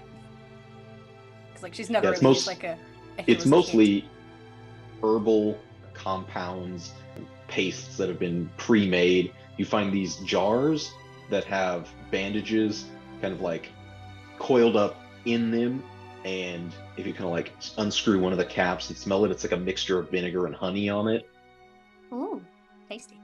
Eat the Scribbling It smells something nice. down. It's like there's an instruction in the Oh, it comes with an instruction rear pamphlet. pocket. Good. Yeah. Do not drink that one. You'll die. It smells nice. I'm not gonna drink it. I'm just smelling it. Trying to see if I can figure out what it was. Yeah, I'll give him a pat on the shoulder. Thank you. Mhm. I'll make good use of it. Your presence here is going to save a lot of lives. So. Scribbling down. Give him Rita a hug from me. And with that, he just waving begins to walk towards the exit. Wait, before it gets awkward, because we need to stop by the doctor still, and if we like meet you there again, it's gonna be like we just did. Yeah, the it's like when giant you say goodbye and like go the stuff, same way. And yeah, exactly. So we're gonna walk with you towards the doctors, and then we'll say our final goodbyes. Smiles and waits for everybody to accompany him. Yeah, I will say you've all finished up the breakfast that was brought out by the rather like wide, burly guy with like these huge square jaw and mutton chops as he set all these plates out on the table. Basic eggs and pork bacon, Oh, good. but it is fried very well. Oh, And thank obviously God. there's a glass of milk with all of it. Fuck off. Not touching the milk. Cyril's drinking Because- the milk. Damn it, Cyril. Roll a d6. It's mostly the cheese. If she starts mooing, we have to kill her. Yeah. Actually, yeah, why not? Go ahead and roll a d6. Oh god! Oh god. It's the leftover milk. Have we seen that one? Don't think That's so. how many udders you grow. Oh god. I hate that. All the other girl. No. Utterly delicious. Yep. Utterly Cool. ridiculous. Yep. Well, Sure, nothing Yep. bad would And happen. then, yeah, Walk to the doctor. you can all head down to the doctor's office. What's Amrita doing? Like, what was her initial reaction after trying to get out of that awkward situation for her? She's just mildly annoyed and just didn't really approve of the thought of him ever coming, or it's like didn't expect that they were gonna ever bring him along. And is there actually a way she could get to the doctor's first, because she wants to ask him that question? Mm-hmm. Yeah, I mean, you can head out while they're doing their goodbyes, but then also not goodbyes because they don't want to. Yeah, like she knows they'll probably come along eventually, but she wants to ask that doctor the question. Mm-hmm. Yeah, you would find him early morning, just as a woman, and you notice one of the children from that you had rescued as one of the survivors from Gulst, as she's like leading him out of the doctor's office. He's got like gauze in his mouth. Oh. Oh, removing the teeth, yeah. Yeah, she takes note of that and then enters. Doctor in his normal dark leather attire with the hat and the beaked mask, filling out some paperwork. You see him slide a few coins off the side of his desk as looks up behind these mirrored reflective goggles, and you kind of catch sight of yourself in them for a moment. Morning. Everything's all right. It is. You should like to know that, well, my companions, no doubt, they'll probably be along at some point, but we managed to get that stuff you wanted. Excellent. How many? 10 vials. I assume that should suffice. All 10. Impressive. Quite. You have them on you. I think she'll... What, did we all each have 2 vials each, probably? I think she'd have at least That's 2 up to vials you on guys. her. How you, if you like, all kept a little bit of paralysis mucus on you, I think Cillian would have or given his just to Amrita. collected them up. Okay, yeah, Amrita probably would. I think she would have let maybe one of the others had 5 of them, and she had 5 on her, so she'll go ahead and put the 5 vials that she has. We'll say Cillian has the other 5 or something. Here's at least 5. Mr. Vistani will have the other ones to you shortly. Kind of shifts in his wooden chair behind the desk in this kind of like lobby. I was considering about 30 copper for each. I wasn't expecting them all to be full, but if you're good for the other 5. Would she know if that could go more technically, or no? I mean, you're dealing with something that people don't really sell. Yeah, people So don't it's- really sell. Yeah, it's I would say that's reasonable, but I will see what my associates say since we all did it together. I hope you understand. make a persuasion check. Oh god. Uh-oh. No!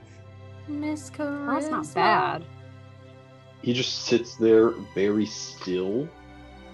You see just a little bit of his gloved hand kind of like moving the thumb and forefinger. Everything else about him is like a statue. I have a question for you. That's what I wanted to ask about first, rather than bringing up the vials. Moves his hand, just kind of taps on the desk a bit. Okay. Ask away. Being a researcher such as myself, and your skills, Doctor, are quite intriguing to say the least. And this can just be between us, but are you one of those so-called stitchers? The necessity of reanimating flesh stitched back together when it's already dead is of little use to me. The science that's come before may be valuable, but I see no use in it. Not in its current form. There's probably not a way to insight if he's being truthful in his tone, is there? Sure. It sounds as though he has certainly researched the methodology, but it doesn't sound like he's really hiding anything other than the fact that he has researched it. Because obviously it's a very forbidden science, so people generally don't admit even looking into it. So you also just know of the method, then? If that's the case, I wonder, and she will pull out the wanted poster of Fabian and show it to him. Have you seen this man? The beak kind of like tilts down around Silburn recently. I think he's gone now, but I was just curious. I'm pretty sure he stole some bodies recently from the cemetery, so any witnesses is helpful. And she takes it back and puts it in her coat. Well, I wouldn't know anything about that. But if he did, he'll get a good price, depending on how fresh they are. It's an abominable trade, but one that has served the science as well. And I assume by that point, the others would appear or something. Yeah, just as you're about to reply to that, the bell on the door chimes, jingles a little bit, and multiple feet start to enter. Morning, Doc. We've got your spit. That's not what it's called. Stephen Sorry. kind of like lean out from around Amrita. Acidic spit. Got Just the goo. imagine- Maybe spit. And I put the rest of the vials in front of him. There you are. Good for my word. Remember it. Kind of like rolls them along the desk a little bit, checking to see like how thick the viscous material is and how full some of the vials are. All of Amrita's were pretty well full. The others are, 3/4 or so. Good for your word indeed. Amrita here agreed to 30 copper per. Would be a total of 300. Sure. Sounds fair to me. That's hilarious, but to each their own, I suppose. 30 You copper disagree. you get for a slab of meat on a pig. I mean, that's 30 gold. That's a lot for a bit of spit. 30 copper. Yeah, totally be 30 gold for all 10. Oh yeah, because it's 10. Okay. Yeah. Do we know how much supplies are? Because I think we're going to need. Would you have gone out and priced things in advance? Probably not. I mean, I did, so I know what those are, because I was thinking to up my Then sure. supplies to full. Mm-hmm. Where are those prices? They would be in the information section. Survival mode. Oh yeah, I would still have a disadvantage on whatever because I don't have any supplies. Okay, so straight to standard rules, you need 35 gold. So, okay. If you guys want to settle for the 30 gold, that's fine by me. I just think us going into a graveyard slaying beast of dangerous nature is worth a little more than 30. I think for the work of 5 of some of the most skilled people in all of Innistrad, you could do 60. Yeah, make a persuasion check on that. Yeah. I was gonna say make a actually. I'll Don't allow think he just persuasion. shoots you. It feels like deception, but I think maybe Acrio believes it. Deception. I think Acrio believes it. Yeah, that seems accurate that he would believe it. Yeah. And I have my human determination just in case. I'm gonna use my Oh. human determination. Yeah, 19! Oh, I'm gonna determine Just what like it is. wiggles his eyebrows up and down a few times for human Delay. determination. Double the What price, up? baby. Hey, baby. Woo. Just puts charisma shades on. The glass vials all kind of clink together as doctor like rolls them all up into one hand and opens the drawer on his desk and puts them inside. None of you look all that worse for wear. Seems like it was rather easy. I'll do 40. Actually, no, we can do 40. How about you throw in some empty vials and something interesting? As a treat. Actually, I have an idea for that something interesting. I need the plans for that mask of yours. We're headed towards Thraben. I have an extra. I had originally made it for Val, but he's disinterested. Emotes a bit much through his face. You can have the extra. And I need to know what to put in it. That I can provide. It's mostly to keep the bad air out. Anything with a pungent smell. You're going to all want them if you don't want to die. I can probably help find something. While we're on the road, maybe. We'll leave Scavenge that some to you. things. I was about to call you Amrita. We'll leave that to you, Lorelei. Well, me and Amrita could probably, between us, find some decent plants of a similar Yeah. type to this. So, for the herbs, I'll leave that to you two, and I'll make us some masks along the way. 40 gold, the mask, and the knowledge of the flowers we need to collect. I believe that's a fair deal. I think so. Acceptable terms. He'll count out. It's mostly in half golds because that's what people deal with at his level in this town. So it's more like 80 half golds, but effectively the same total. Does someone want to keep funds, or are we dispersing? Amrita, this was your avenue, and you're worse for fucking wear without any supplies, so go buy some. On the road, I should be able to hopefully find some game. And we can sell that when we get there. Mm. But right now, we're traveling out of town. You need supplies now. I could probably do with some, but I think Amrita needs them more. I can cover you. What do you need? I'm just a little bit below. Just standard, really. Standard bit of supplies have gone down a little. Needs more socks. So you need the 20? Yeah. Okay, we can do that. Supplies What's as this? well. Yeah, what does Asuriel look like? She's got one level of supply. Oh. We're gonna get Asuriel first. How does Cillian look? Oh, I have 0 level of supply. Yeah, Zero? that's Yeah. why you get the 40 gold. Asuriel, I'm gonna pay for her to get her up to 2, despite me not wanting to. Yeah, I had 0 since we've got to Silber. I'm at 2. I'm with 2, and I'm more with than fine by 2. Cillian wouldn't even let you help if you tried to. Okay, so everybody to 2, Amrita and I to 3, and we'll have to Okay. make it work.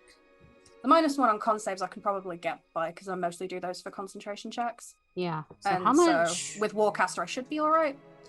If Yeah. everyone else needs it Yeah. more. So 3 levels of supplies is how much gold? 35 total? 30 from zero? 35. Okay. So you have 5 gold left.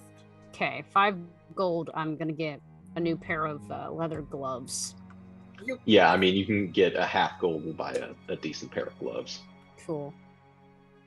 Okay, I'm gonna buy Asuriel her 2nd level of supplies. What is that? Is that the 10 gold? That's 10, yeah. Yeah, okay. So Asuriel's up to 2. I'm down to 11 gold. I still need enough gold to make the masks and the helmet for the cow, so Yeah. we don't What supplies are you terrify. at, Tristan? You good? I'm at 3. Oh, sick. Yeah, I paid for my supplies. I've got no money. I paid for my supplies. I paid for my paid supplies. with my free money handed to me by the DM. Haha. For swords. For services Yes. rendered. Gonna need to do that at some point. Do some mad scavenging out in the wilderness. Yeah. Can scavenge for berries. Yes, berries. Very. Okay, let's go.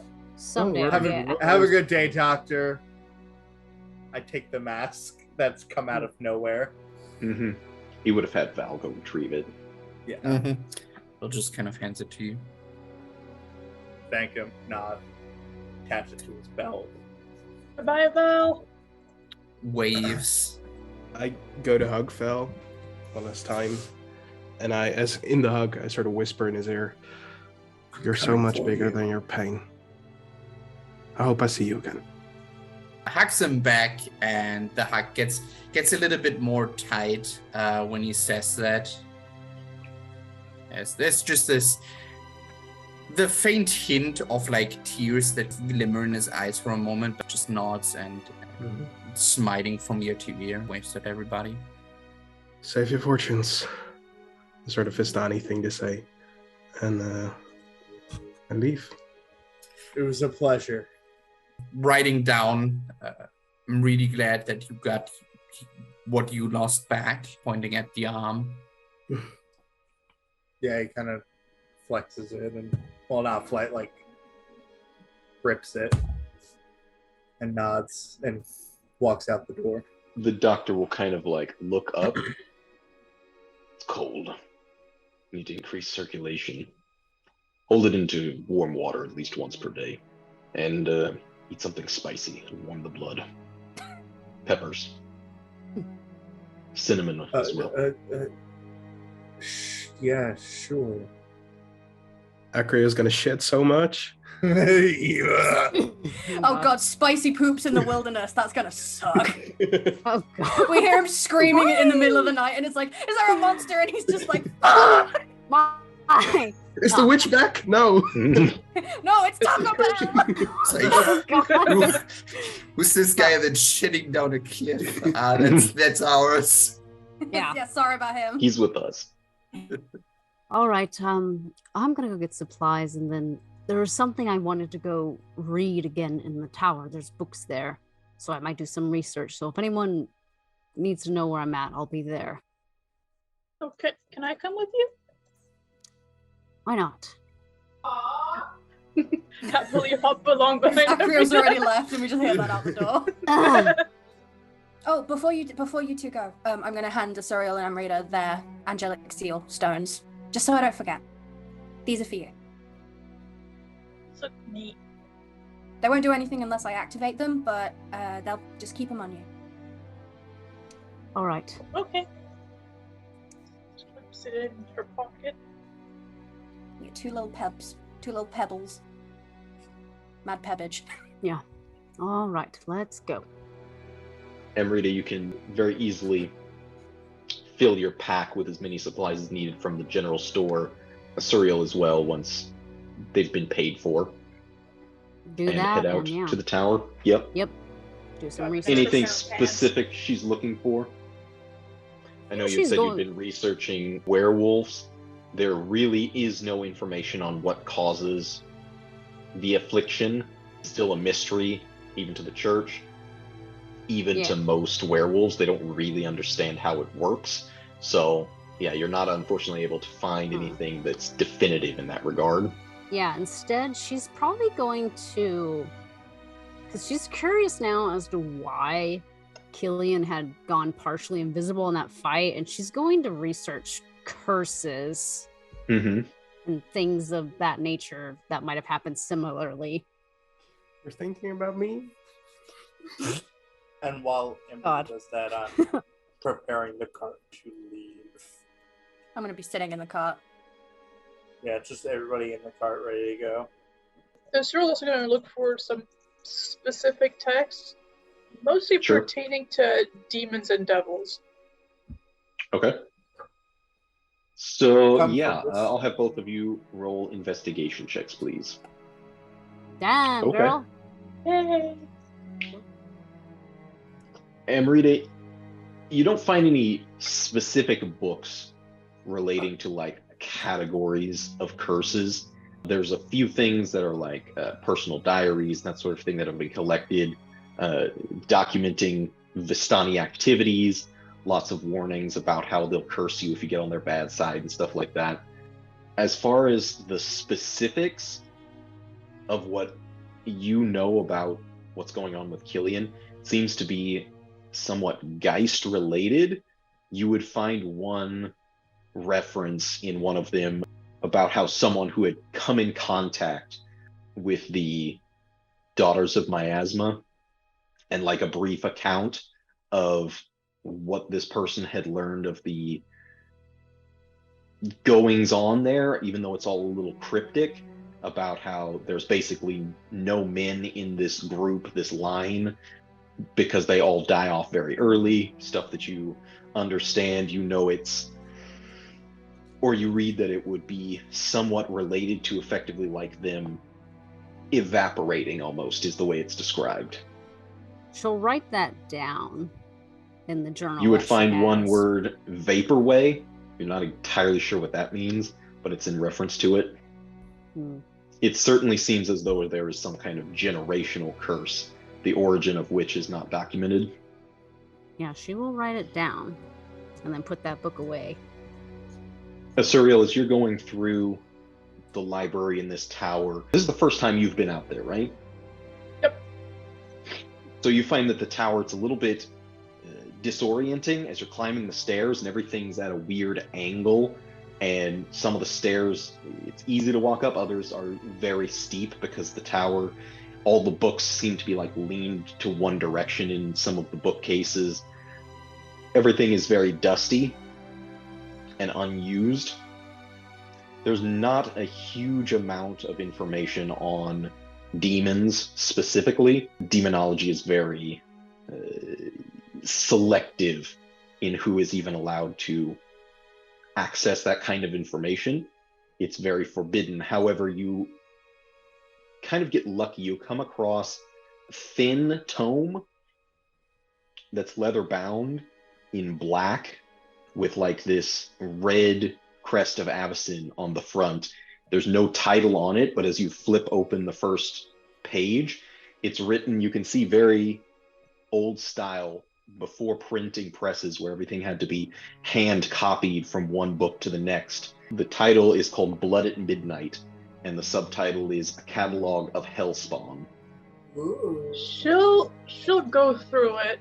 She'll try and find the name Reverax specifically, but she'll try and go through it and see if there's anything that sounds familiar, maybe. Are you trying to keep this away from Amrita, or are you just standing there next to the shelf flipping through the pages? How's she going about this?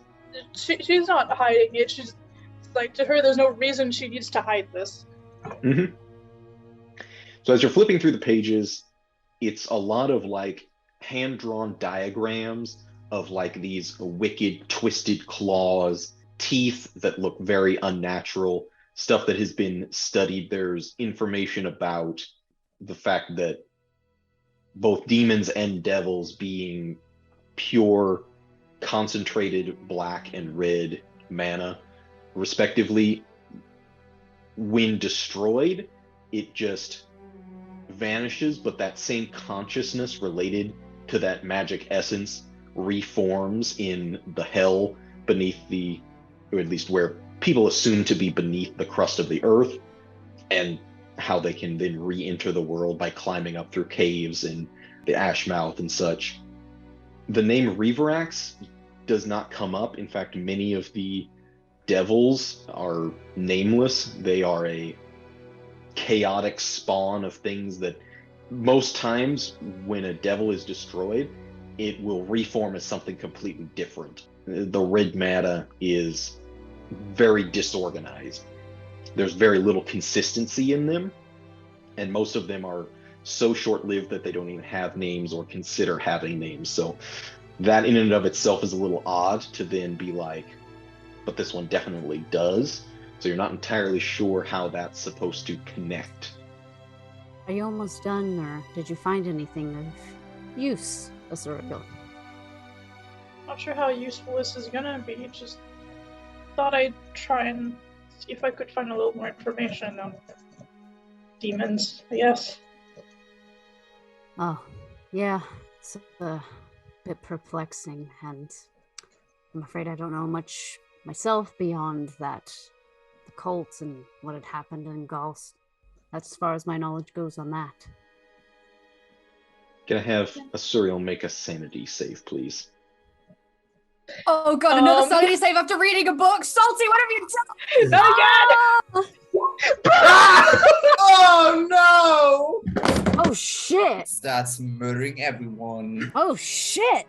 As you're saying this and kind of flipping through the next set of pages, you're barely hearing Amrita. It's almost like she's drowned out as you start to see these names and images in the more demonic section.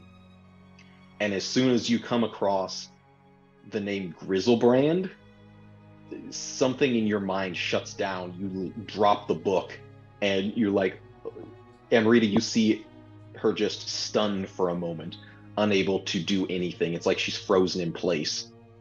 Surreal. She like tries to snap her fingers like in front of her face and like at some point just shake like the shoulder awkwardly. It's like, Asuriel.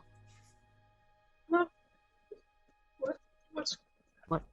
You dropped a book and dazed out.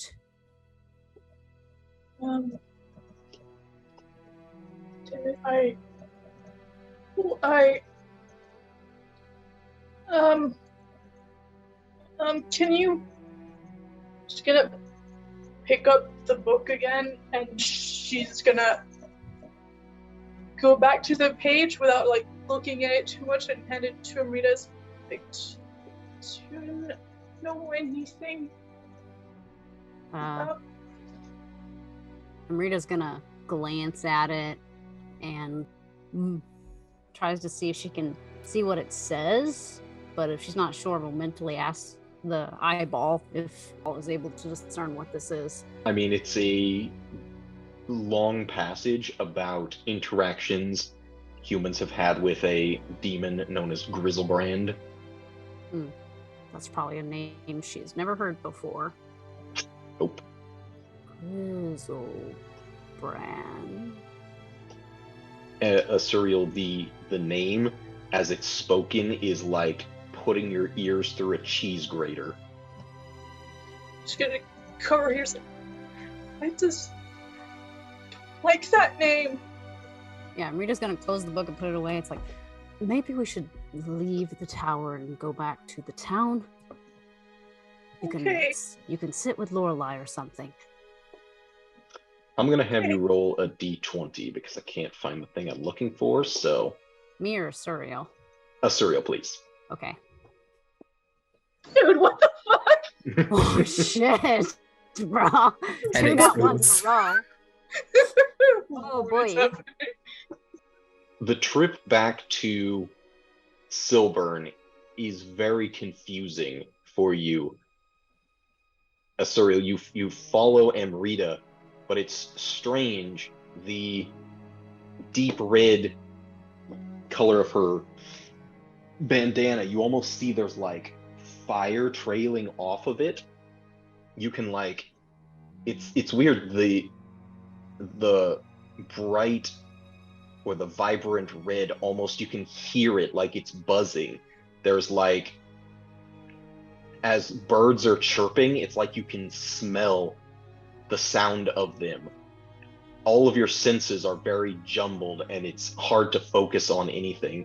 For the duration of this, you're going to have disadvantage on perception and investigation because all of your senses are just out of whack completely. Oh dear, can I ask how long the duration is? Or yes, but I will not answer. Well then. Cheeky. Cheeky bastard, indeed. Yeah, she'll trail behind Amrita. She's kind of like, almost like a zombie. She doesn't say anything. Rita looks back a couple times and wonders to herself, and maybe someone probably gave her alcohol, but given that thing with the devil, it's like, or she wants to believe it was something alcoholic and not something else, witch related or anything like that, but it's like, fucking can't deal Hard with to this. say. Yeah. Can't fucking deal with this. Yeah, she's pretty much just a zombie. She just follows Amrita because she almost completely unaware of anything else that's going on except follow Amrita. Like, she's heard this name, she hates it. Just hearing it hurts. She doesn't understand why.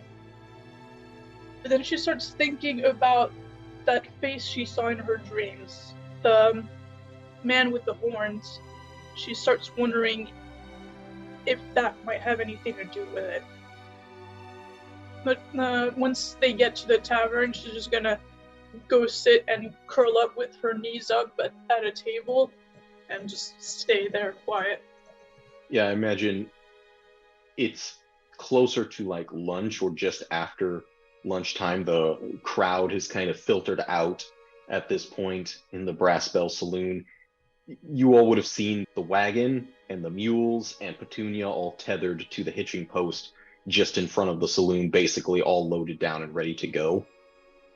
But you can all convene, and yeah, wherever you all are, eventually when you catch sight of Asuriel, it's very strange how she is just, she's always a little quiet and reserved for the most part, but now it's like she's disconnected from even everything that's happening around her. Yeah, I think Lorelei would be like sat outside in the wagon just waiting for everyone, and when she sees like Asuriel go past into the tavern, she'll hop out and go see to her. And just like sit down opposite. Hey, Hi. what happened? She's just quiet for a while, debating whether she should say anything or not. But Amrita already heard it anyway, so why not Lorelei? I went to see the library of Amrita, and I found a book about demons, devils.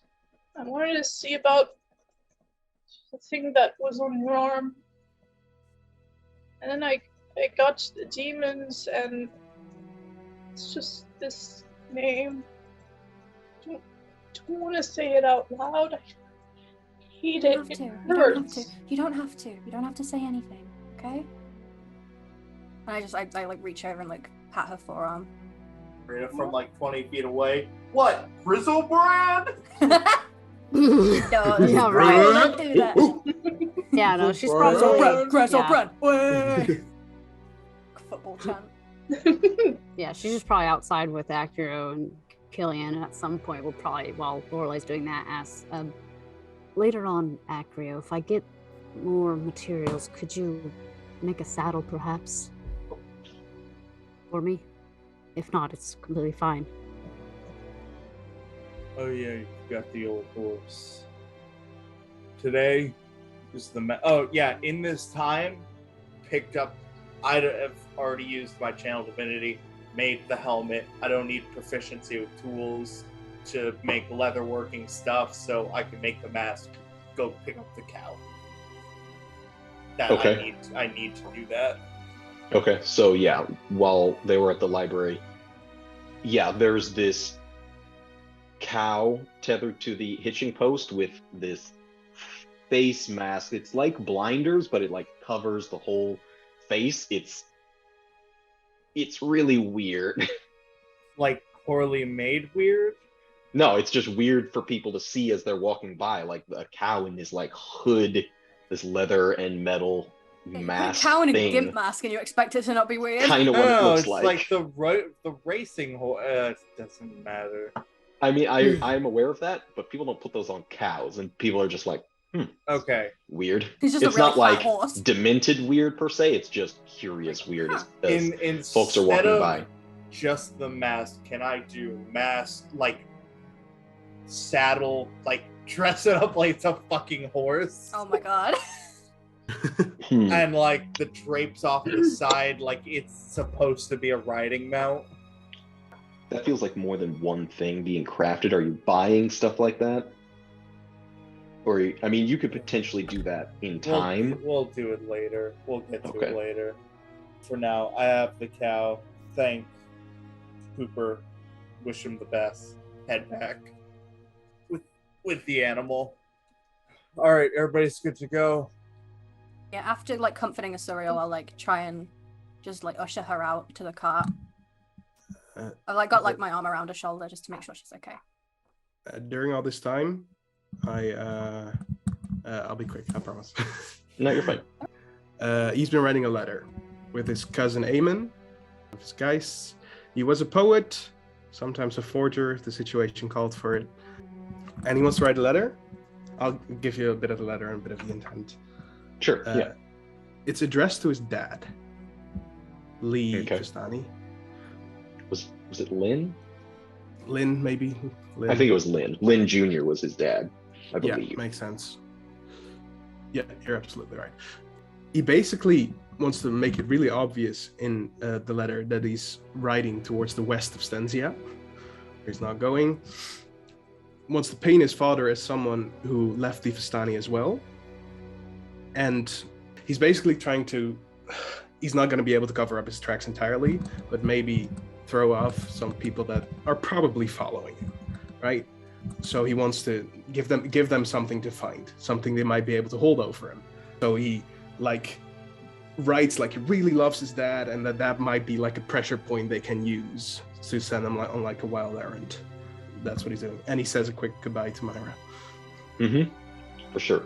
Yeah, it's not exactly a post office, but I would think the general store holds for the riders who deliver mail to various townships. So you can drop that off there, and if you're in, is he intending to have it actually sent somewhere, or is it just to be left so that somebody following him might find? Exactly. Like my dad might stop by here later. If he mentions a Cillian, just give it to him.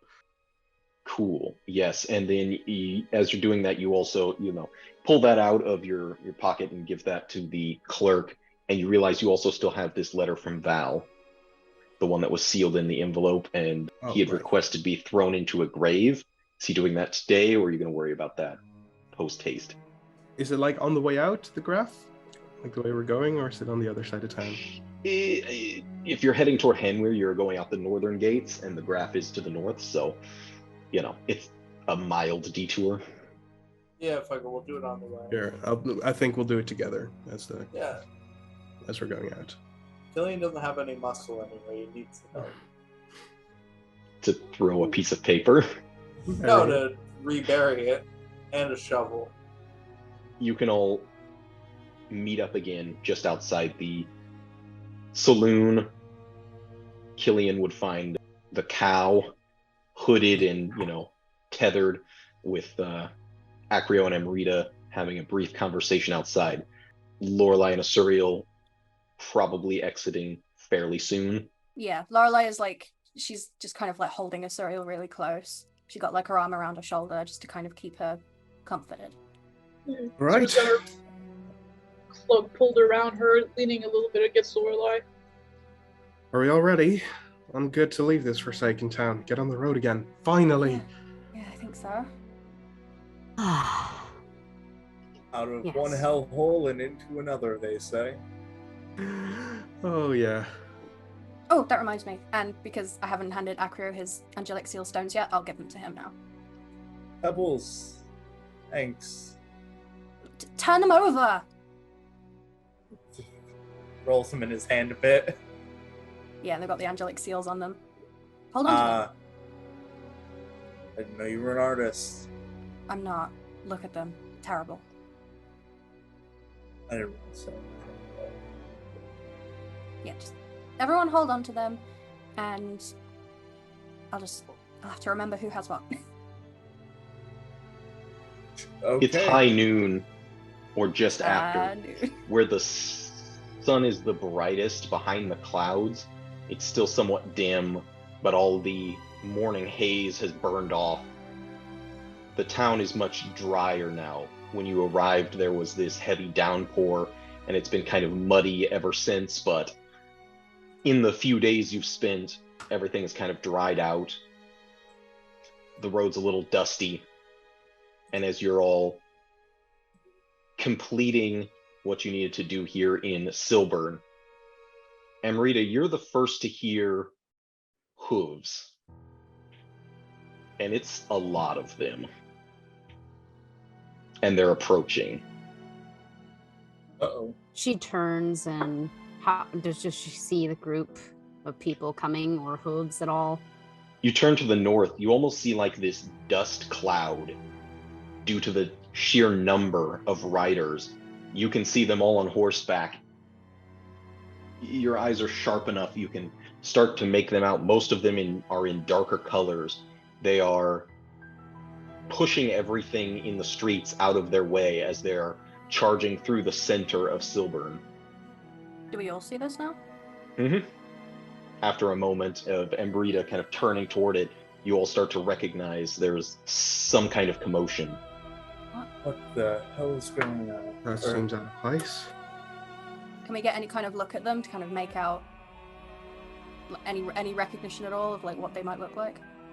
As you're waiting and they all begin to approach, these riders on horseback, and the dust cloud following behind them kind of starts to envelop the area, and everything gets a little bit hazier. Just you can smell the dust in the air.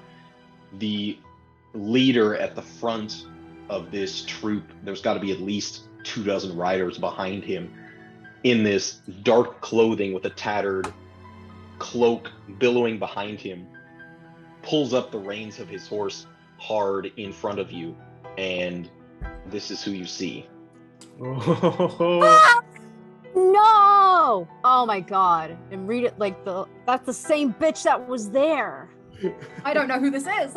Yeah, and Rita Lorelei gets doesn't know who this is. Yeah, I and do. Rita, None of yeah. us do, except for Rita. I have no Yeah. idea. Yeah, they see Amrita gets a look on her face and like almost like takes out her blade and like withdraws it, looking like for a fight. It's like, what the hell are you There's- doing here? The masked man in the middle of the street in the bright of day surveys all of you, looks down at your sword, just kind of dismissively waving that away as he takes his cloak, dusty and everything, kind of like unclasps it, throws it back while he's still on the horseback. And you hear behind the mask, "I'm glad I've caught you. Please, lunch?" As he gestures toward the saloon. Why the hell would someone want to have a meal with you? Amrita, think logically for a second. Of course we'd love to have lunch. Explanations will come in time. You can see there's people in town are all like staring at these individuals, women who had been out on the street like weaving baskets or like starting to usher their kids inside. This is not something they typically deal with. There are likely several Cathars that were patrolling the streets starting to approach at this point. Amrita will mutter to the mutter to the party quietly behind her. It's like, meet one of his followers with the name on Lorelei's arm that was there at the beginning. Lorelei like tucks her arm behind herself, the one with the ribracks on it. And I hold a hand up to the Cathars approaching, to get him to stop. Mm-hmm. One of them will approach you. "What is this? What's going on? Who are these people?" Just nothing to worry about yet. And you can see that everyone on these horses have all different but various forms of masks or cloth covering their face. Some of them just bandanas tied across the lower part. Oh, so they're not all in full plate armor. No. So you taking a look at them, you see some of them are a little more armored, others common clothing. In fact, a couple of them, you're not sure, but they're wearing the same types of clothes that Cooper's ranch hands wore.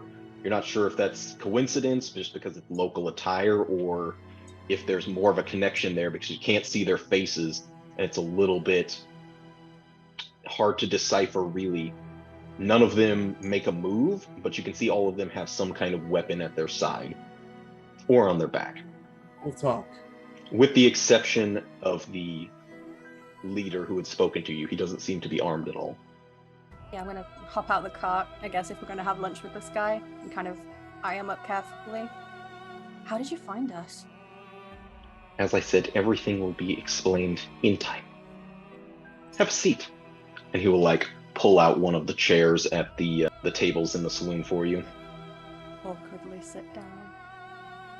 The bartender was like in the midst of, Poor guy. drying one of the steins, is like seeing not the whole troop enters, but maybe half of the other riders dismount and then like take up positions kind of in the perimeter of this saloon.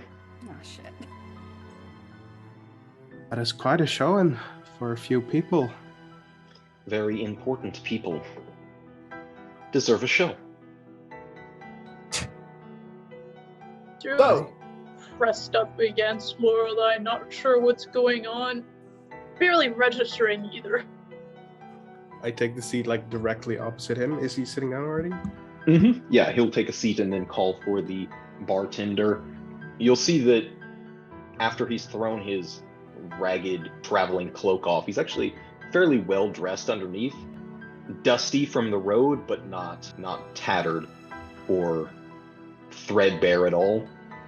Even behind his mask, once the bartender approaches, looking at all of you a little bit confused, the man says, "I would like to try some of your local Stensian dark fire. I've heard it's a delicacy." And the bartender's like, "Haven't got any of that. Don't have any on supply." You can see this masked man kind of moves his head toward all of you. Just a whiskey then. And the bartender's like, "Don't have that either." "What then do you have?" "A beer." "We'll take a beer. One for everyone at the table, please." Poor man. So you said you were a friend of Amrita's. A friend is a loose definition. Is there something we can call you? As the beers are being set out in front of the table and one is brown bottle put in front of him, you see him reach up, pull his mask off, and set it next to him. "My name is Remus Abel." I hate him already. Do not trust. We love a guy with panache, though. I gotta respect the end. You gotta respect the panache. I'm sorry, I don't respect anyone with a name that's a murder of not only men and women, but children. I'm not asking for your respect, only your time. Oh, you've got it. I don't think you need our names. I do have them on tap. Thank you. He'll take the beer and kind of like hold it up for a toast. I'm tempted to just fucking break the bottle with mine. No, he respects the rules of these kinds of conversations, so Cillian definitely raises his glass. Lorelei raises the other hand and keeps the one with the River X runes like tucked behind her back, and her hand is shaking as she toasts. Mm-hmm. Takes a swig of it. I know your names, but perhaps you would tell me a little bit about yourselves as people. The Forge Master's reputation, of course, precedes, but I don't know, I would have thought he was taller. Are you asking us or telling us, sir? I find a pleasant conversation is always best to ease into business. Oh, you threw pleasant out of the way when you showed up with 30 people. The Vistani can count.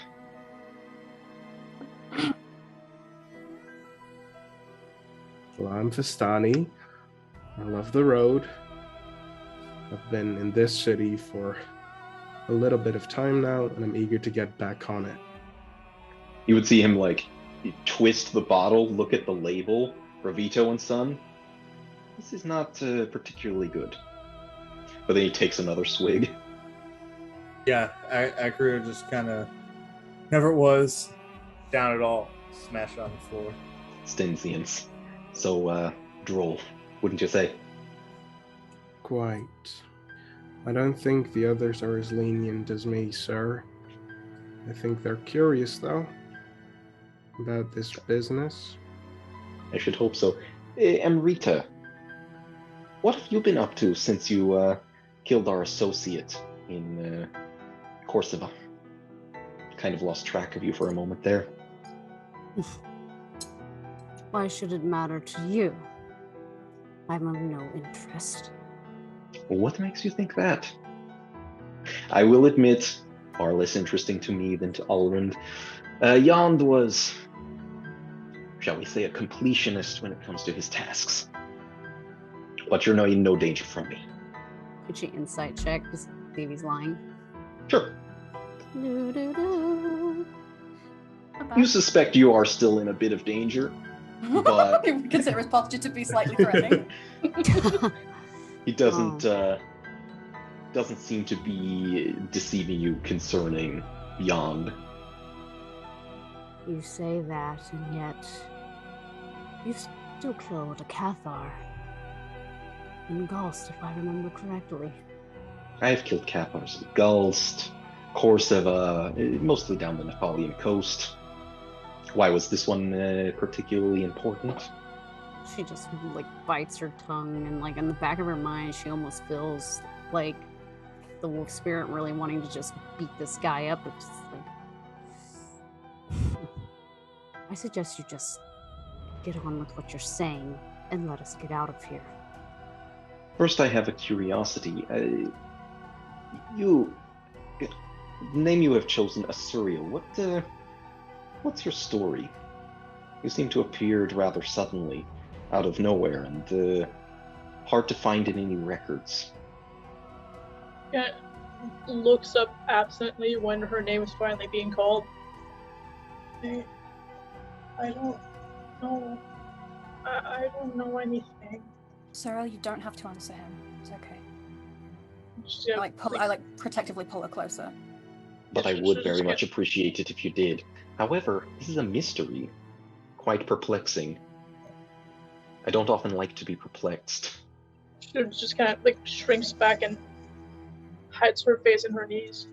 Well, that She's lost her memory. We don't know much about her.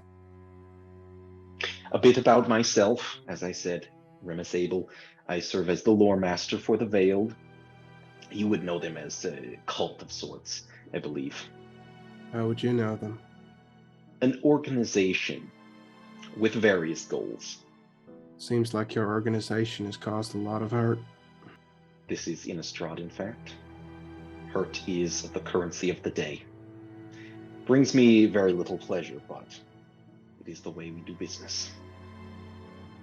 Yeah, you hold all the cards, right? Not entirely, in fact, as it turns out. I believe our Amrita here would be familiar with the devil Riverax. You said you were there at the beginning. I think you might be interested in being there at the end. I want nothing to do with any of this damn thing that you've done. So be it. The problem is, you threw a bit of a wrench into our intentions by killing Yond. In Korseva, things changed, and now, devils, so unpredictable. Riverax has become a nuisance, one that we feel should be rid from this earth. A nuisance how? Destructive nuisance. I believe you've traveled through Gulst recently, seen the results of his handiwork. That was out of hand. And if he's not going to be controlled, he's not going to be of use. What an awful plan if it lands on one person dying for it to fuck up entirely. Wasn't exactly one person. I suppose I should explain. After Riverax was summoned to this domain from the Hells, he intends to ascend. Devils are of very little consequence. Demons, however, far more powerful. Riverax had aspirations, ones that we bent to our own inclinations.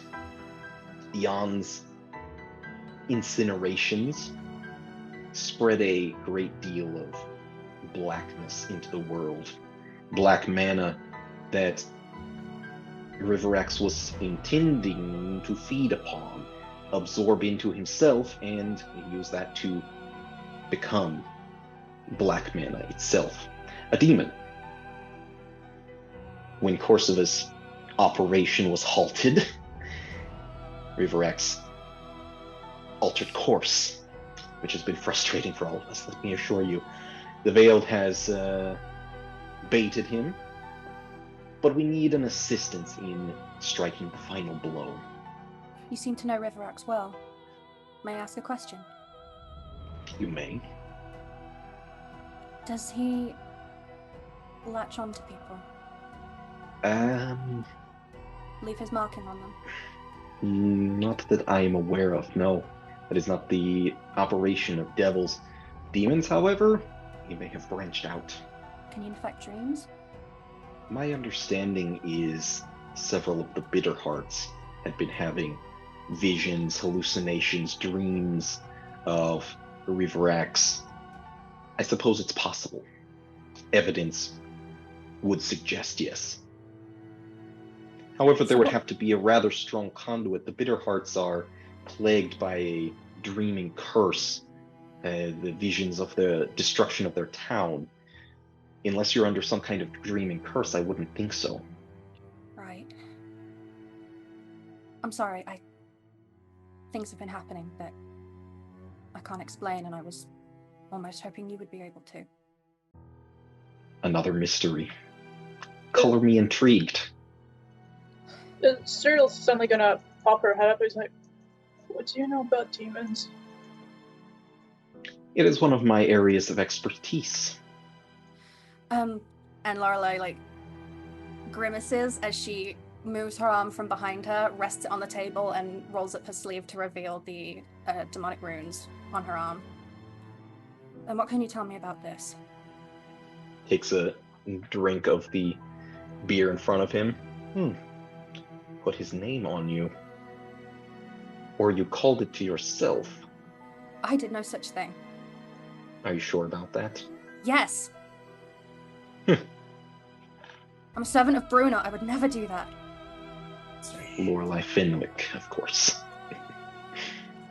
How on earth do you know me then? Didn't think there'd be any We records know left. many things about many people.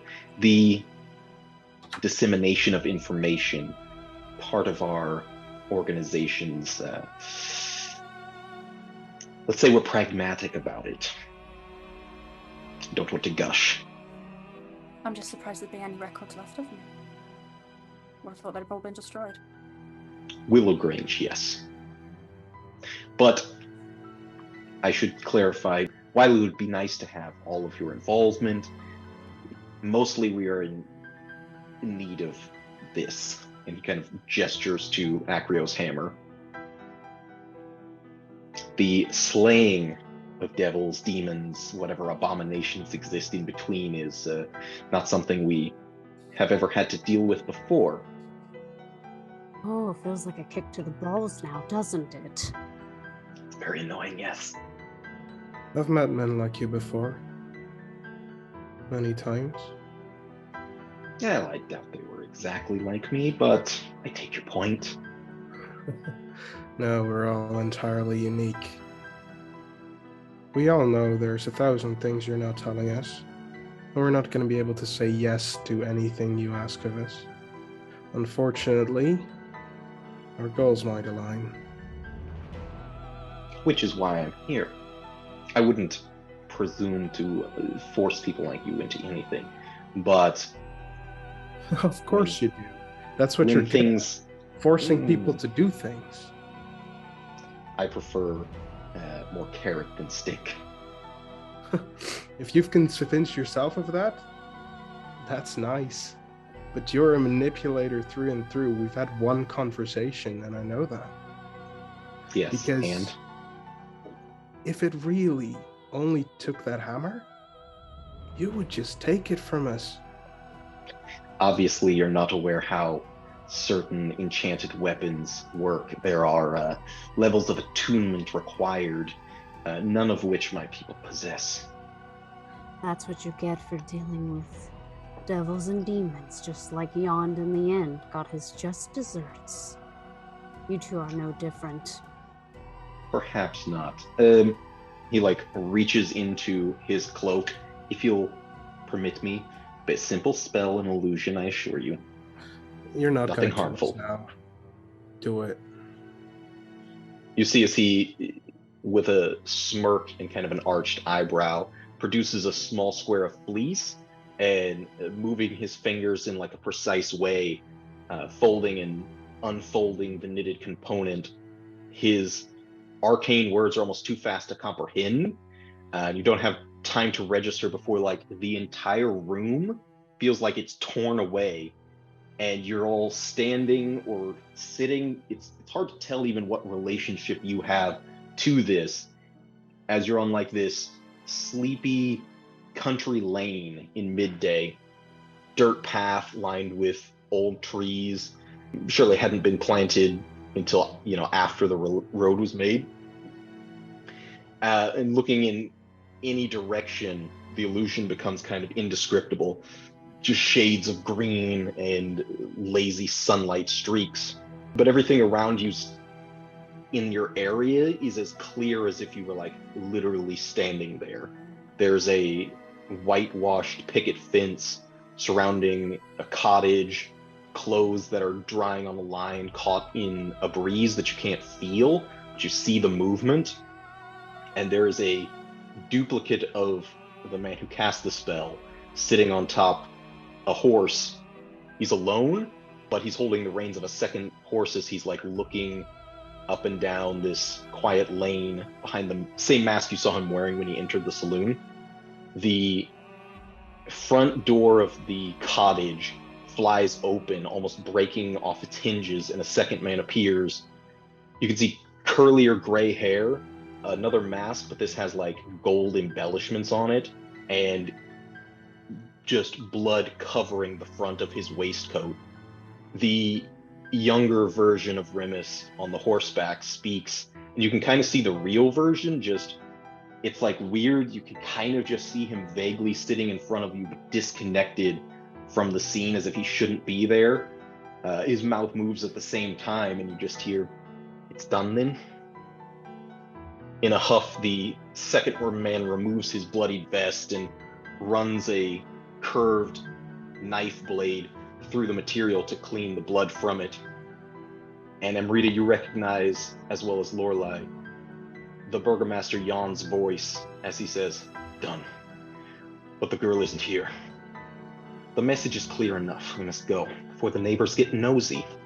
The man who's clearly Olerin Jan with the knife looks up at Remus, then back at the cottage.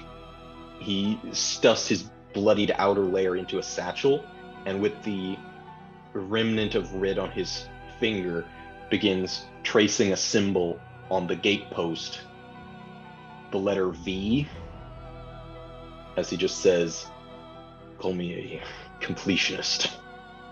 The illusory version of Remus twists one of his hands, and a mote of flame appears on his fingertips before he flicks his wrist, and the fire leaps to the herbs in the windowsill. In but a moment, the curtains are then ablaze.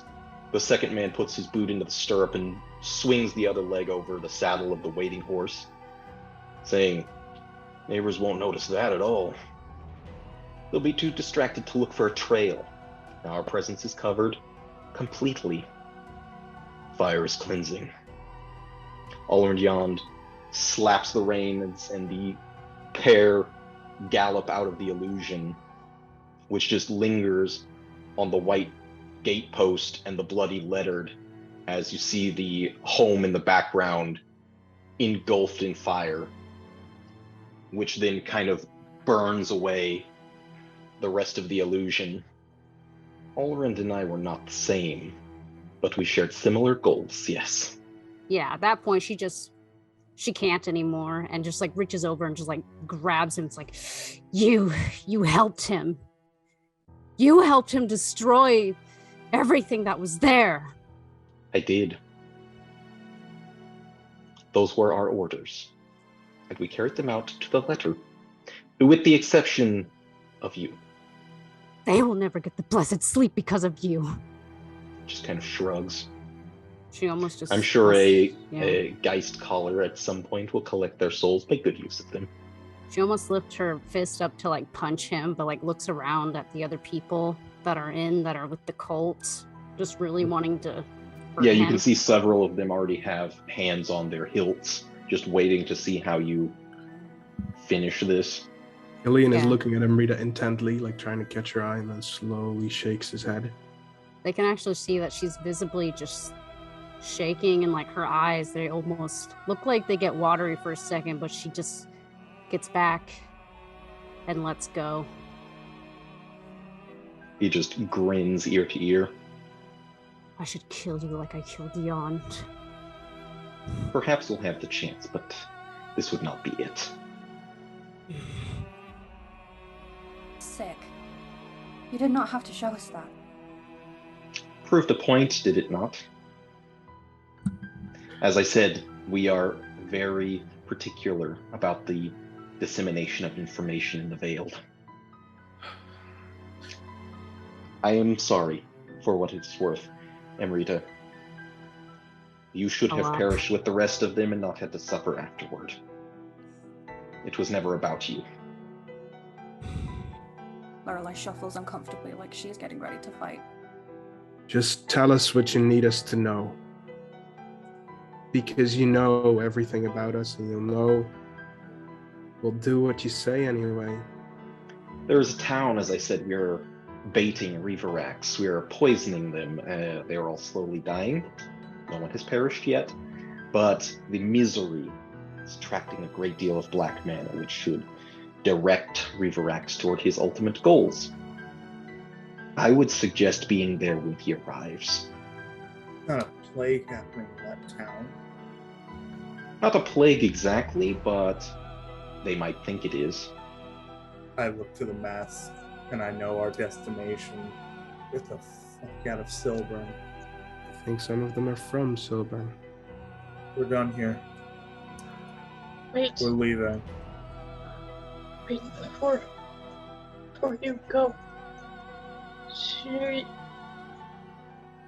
you know the name Chris Silbrand? How do you know that name? Don't know, I saw it in a book. No, can't. It hurts. It would be wise to avoid interactions with that demon. I would not even speak its name. She nods and curls up again. Just to make sure there is no confusion, I will send you the location by way of one of my couriers upon the morrow. Wait until then, and we will see you in the near future. Don't be mistaken, we're not working together. I hope you know that. We're doing what we're doing on our own terms. I leave it to you then. Just don't be too slow. Takes the last of the beer, finishes it. Actually, a little better on the way down. The last of the bottle is crisp. Sets the glass down. Enjoy the power you have over us now.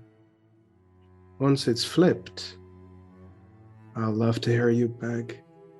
You see him kind of like glance over his shoulder with a bit of a smirk. There's only one person I beg to. It's not you. Things change. He will stride out of the Brass Bell Saloon. You can hear him getting back on his horse as the rest of them follow out. The bartender just... Yeah, go after Papa. Pricks. That was awkward. He didn't even pay. Is somebody else going to pay for this? I'll let it be. It's on the house. Yeah, if you want to go outside and get killed by him, Yeah. fine by me. No, nah, I'm good. I'm good, thanks. Amrita, you're right. Amrita just like gets up and like she goes outside and then like they just hear her just like yell. Like she just yelling and just freaking just falls on the like I'm gonna follow her out. You can see the dust cloud as it's traveling again north out of Silburn the way they had come. Heather and Petunia are all like shifting away as best they can, both tethered to the hitching post, trying to get away from Amrita as she's screaming. I'll take a knee by her and like try and get to her eye line. Amrita, look at me. What? Scream all you want, but I promise you right now, I swear this on every person I've lost. I swear this on their souls. I'm gonna help you get revenge for this. This is not over. I promise you that. They will pay. I'm ready to get the fuck out of here. And she Then just we'll go. she just goes to her horse and but she tries to calm down, but like quickly she takes out her flute and just tries and plays a melody to calm down, but it doesn't seem to be working, and just puts it away in the bag. Goes quiet. I walk back into the tavern to the other people. We need to go. We're going. I look down at my arm. I really thought he'd have answers about that. He has. He has so many answers, so many threats. That's the worst type of person. I've met many. That's the worst type. One of the worst, I think. Because he doesn't need to convince. Because he already knows our reaction. He's so dangerous. I could smell it off him.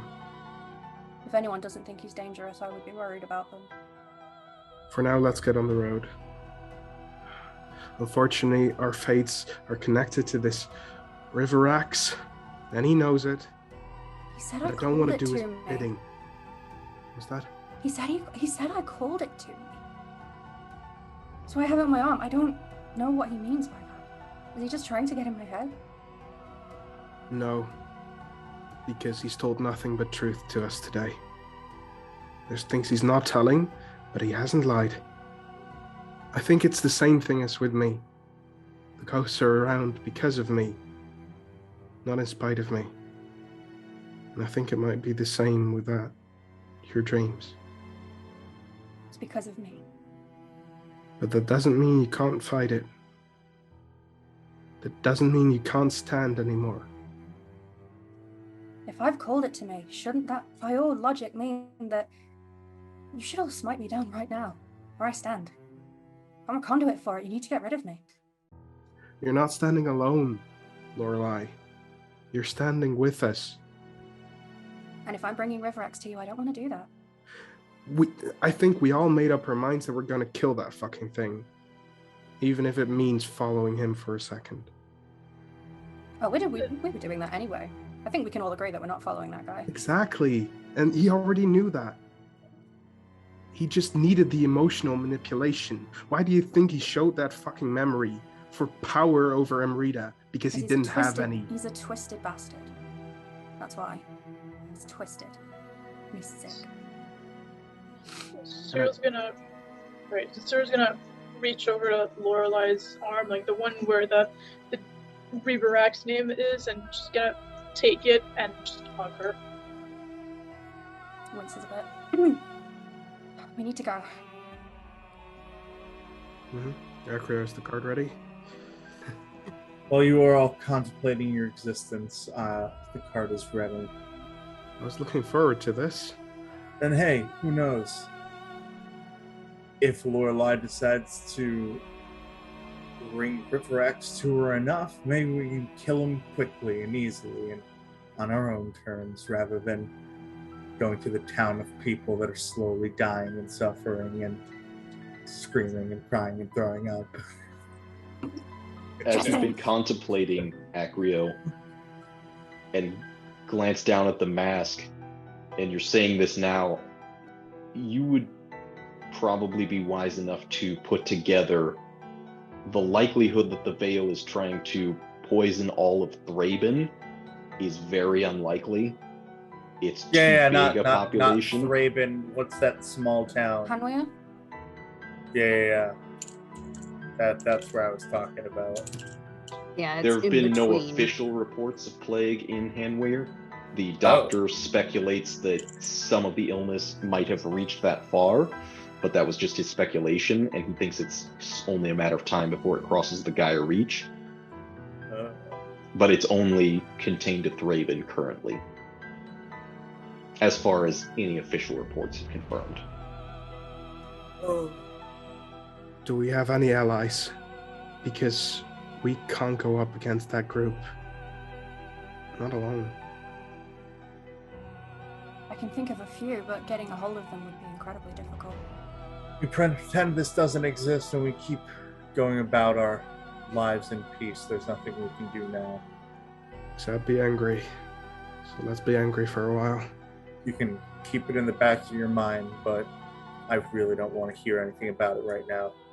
Put a pin in it. Acrio. We have business to do. Let's move. Oh, hop on the cart, hammer at my side. Another life telling me that my hand should be on my hammer, holding it actively for some reason as I ride the cart. Sitting on the back, letting my feet dangle. Oh, here we go. Come on. It's time for another adventure. If we find Lorelei. another bloody underground thing with witches, I'm gonna be very upset. Anyway, Jake, you were saying? I assume Lorelei and Asuriel are also going to ride in the back of the cart. Yeah. And Rita climbing up Rides- onto Petunia. Yeah, and rides up a little bit ahead, just clearly not for talking or anything. Mm-hmm.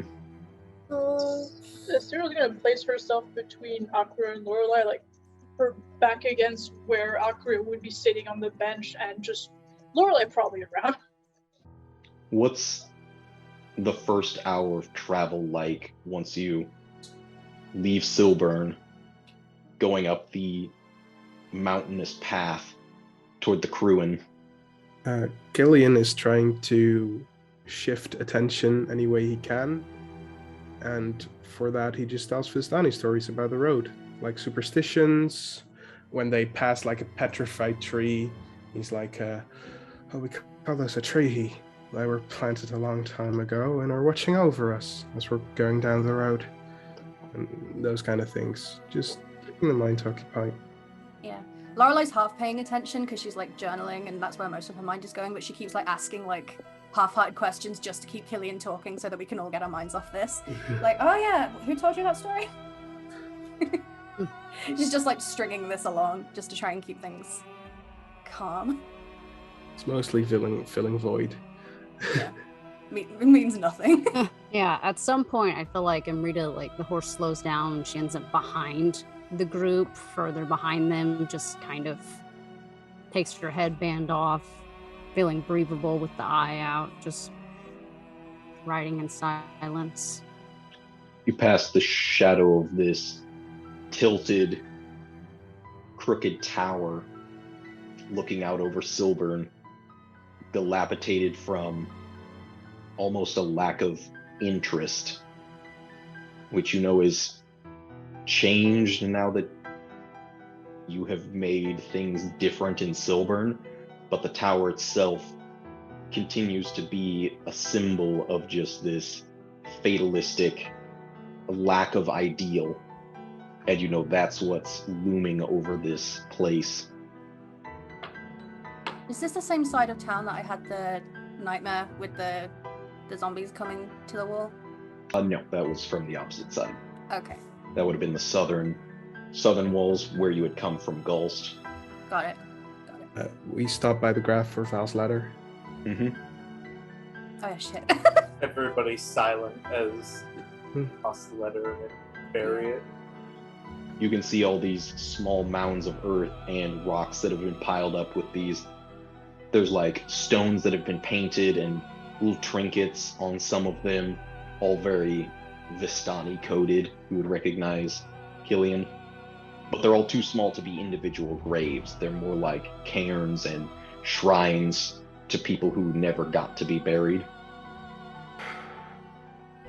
I suddenly feel a lot more alone. Did you say that out loud? Or like Yeah. two ghosts? as we're done with the grave. Well, I mean, you and Val got on.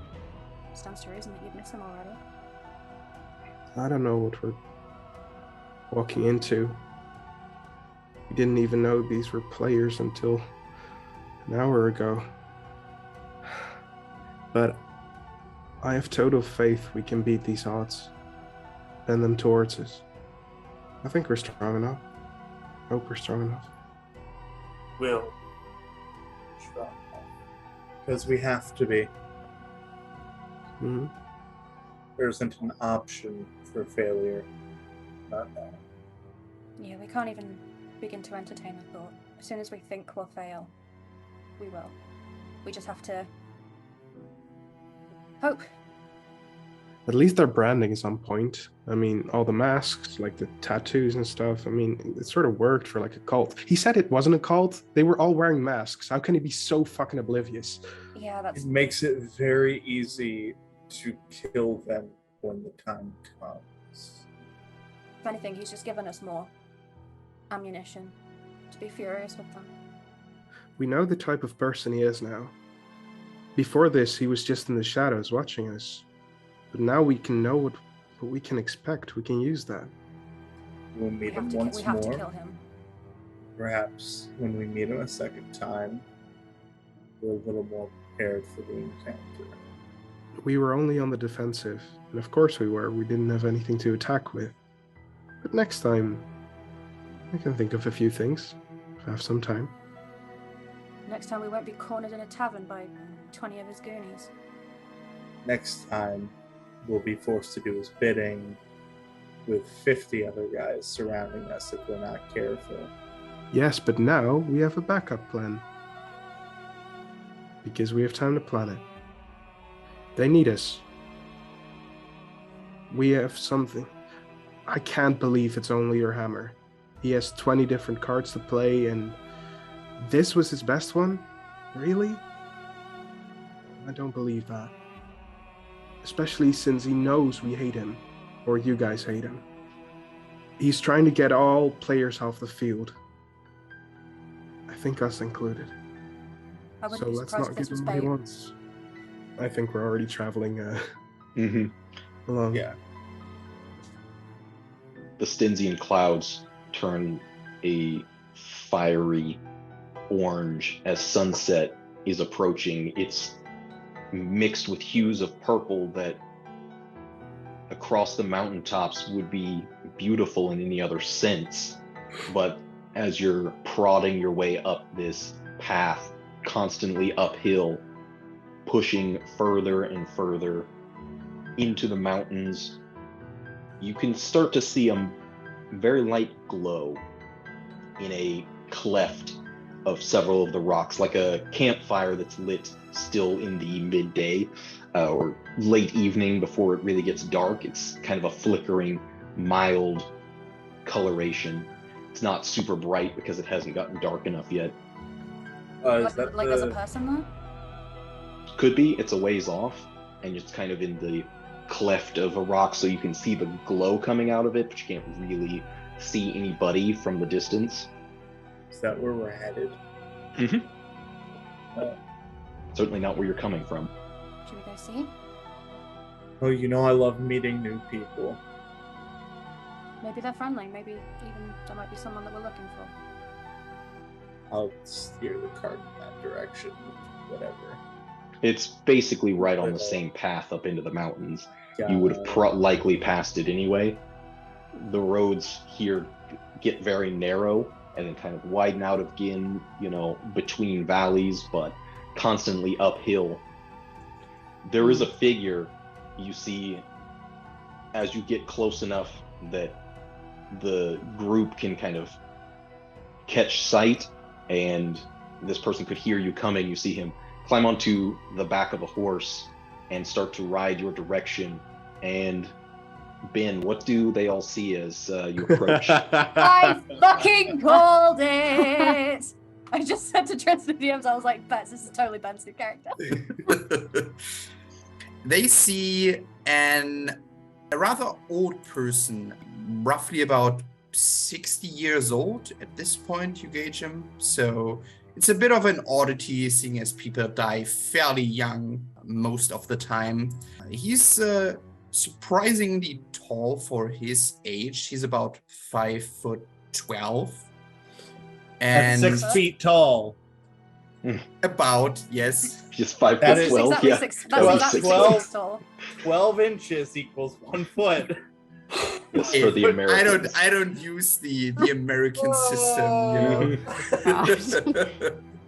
you can see he has this a little bit longer than shoulder length gray hair that is combed back very neatly, having this very well trimmed and well kempt beard framing the jawline, his chin kind of going all the way up, joining with his hair. Equally gray eyes, and wearing what looks to be the uniform of a Cathar, with this sort of white, blackish coloration with some golden accents. And the other thing you do immediately notice is this black raven perched atop of his shoulder, while you have this sort of, you're not quite sure if it's metal, but what seems to be a cane that he's holding as he watches all of you approach. The symbol of Avacyn is kind of dangling from what looks to be his belt.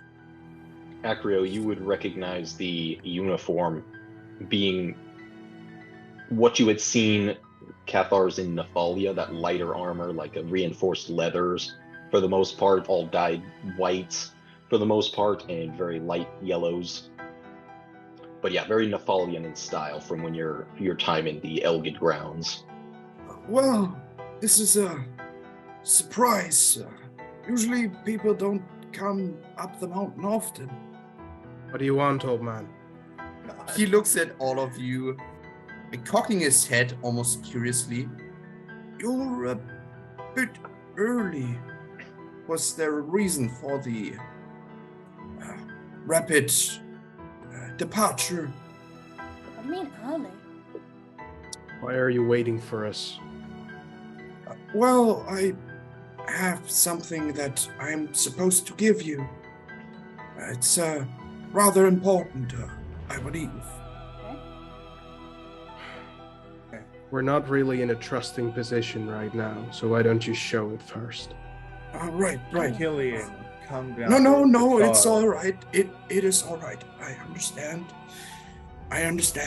Holds up his hand, looking at Cillian specifically. May I Mhm. require? Okay. Slowly, please. Right. He does so slowly, opening the satchel, rummaging. Where did I put it? That's. Pulls out a gun and shoots us. You can see him like rummage through his satchel, wait for snappers. digging through the satchel, realizing it doesn't seem to be there. It's like All right. Hold on. Right. reaching into what seems to be an inner pocket and eventually procuring what looks to be a sealed envelope. There's nothing on it. It's just an envelope and it's sealed. This is what I'm supposed to give you. And it's a small envelope, like card-sized, not like a full letter envelope. It's a smaller deal. May I give this to one of you? Is that all right? Yeah. Rides a little bit closer so that he can reach out and hand it to Cillian. So you're the leader, seeing as you do the talking, or is this a group effort? I'm not quite sure about. This is a It's great the I most like- aggressive. All right. one. Hold on. When several people talk over one another, what did you say, Acrio? You guys go first. I said he's the most aggressive one in this situation, apparently. Oh, all right. This is democratic. There's no leader here. That is good. It's well. I fold open the letter. You tear open the envelope. There's not even a folded piece of paper. It's a small card. And it's interesting, as soon as you open it, it's like you get a vague smell of beer. And you pull out the card, there's a single word written on it in this very kind of fancy, embellished handwriting. And that's where we're going to drop the curtain on this week's session. Wait, no, the cult guy said that he was going to send someone to tell us where to go, where they've been poisoning shit. That's probably where. Wait, we have to go back to Braylon? Oh, fuck. Oh, wait, Braylon that's my too. fucking hometown! Wait, it smells like beer! Yeah. God! Fucking damn it, Ben! Jake! What is it? Oh,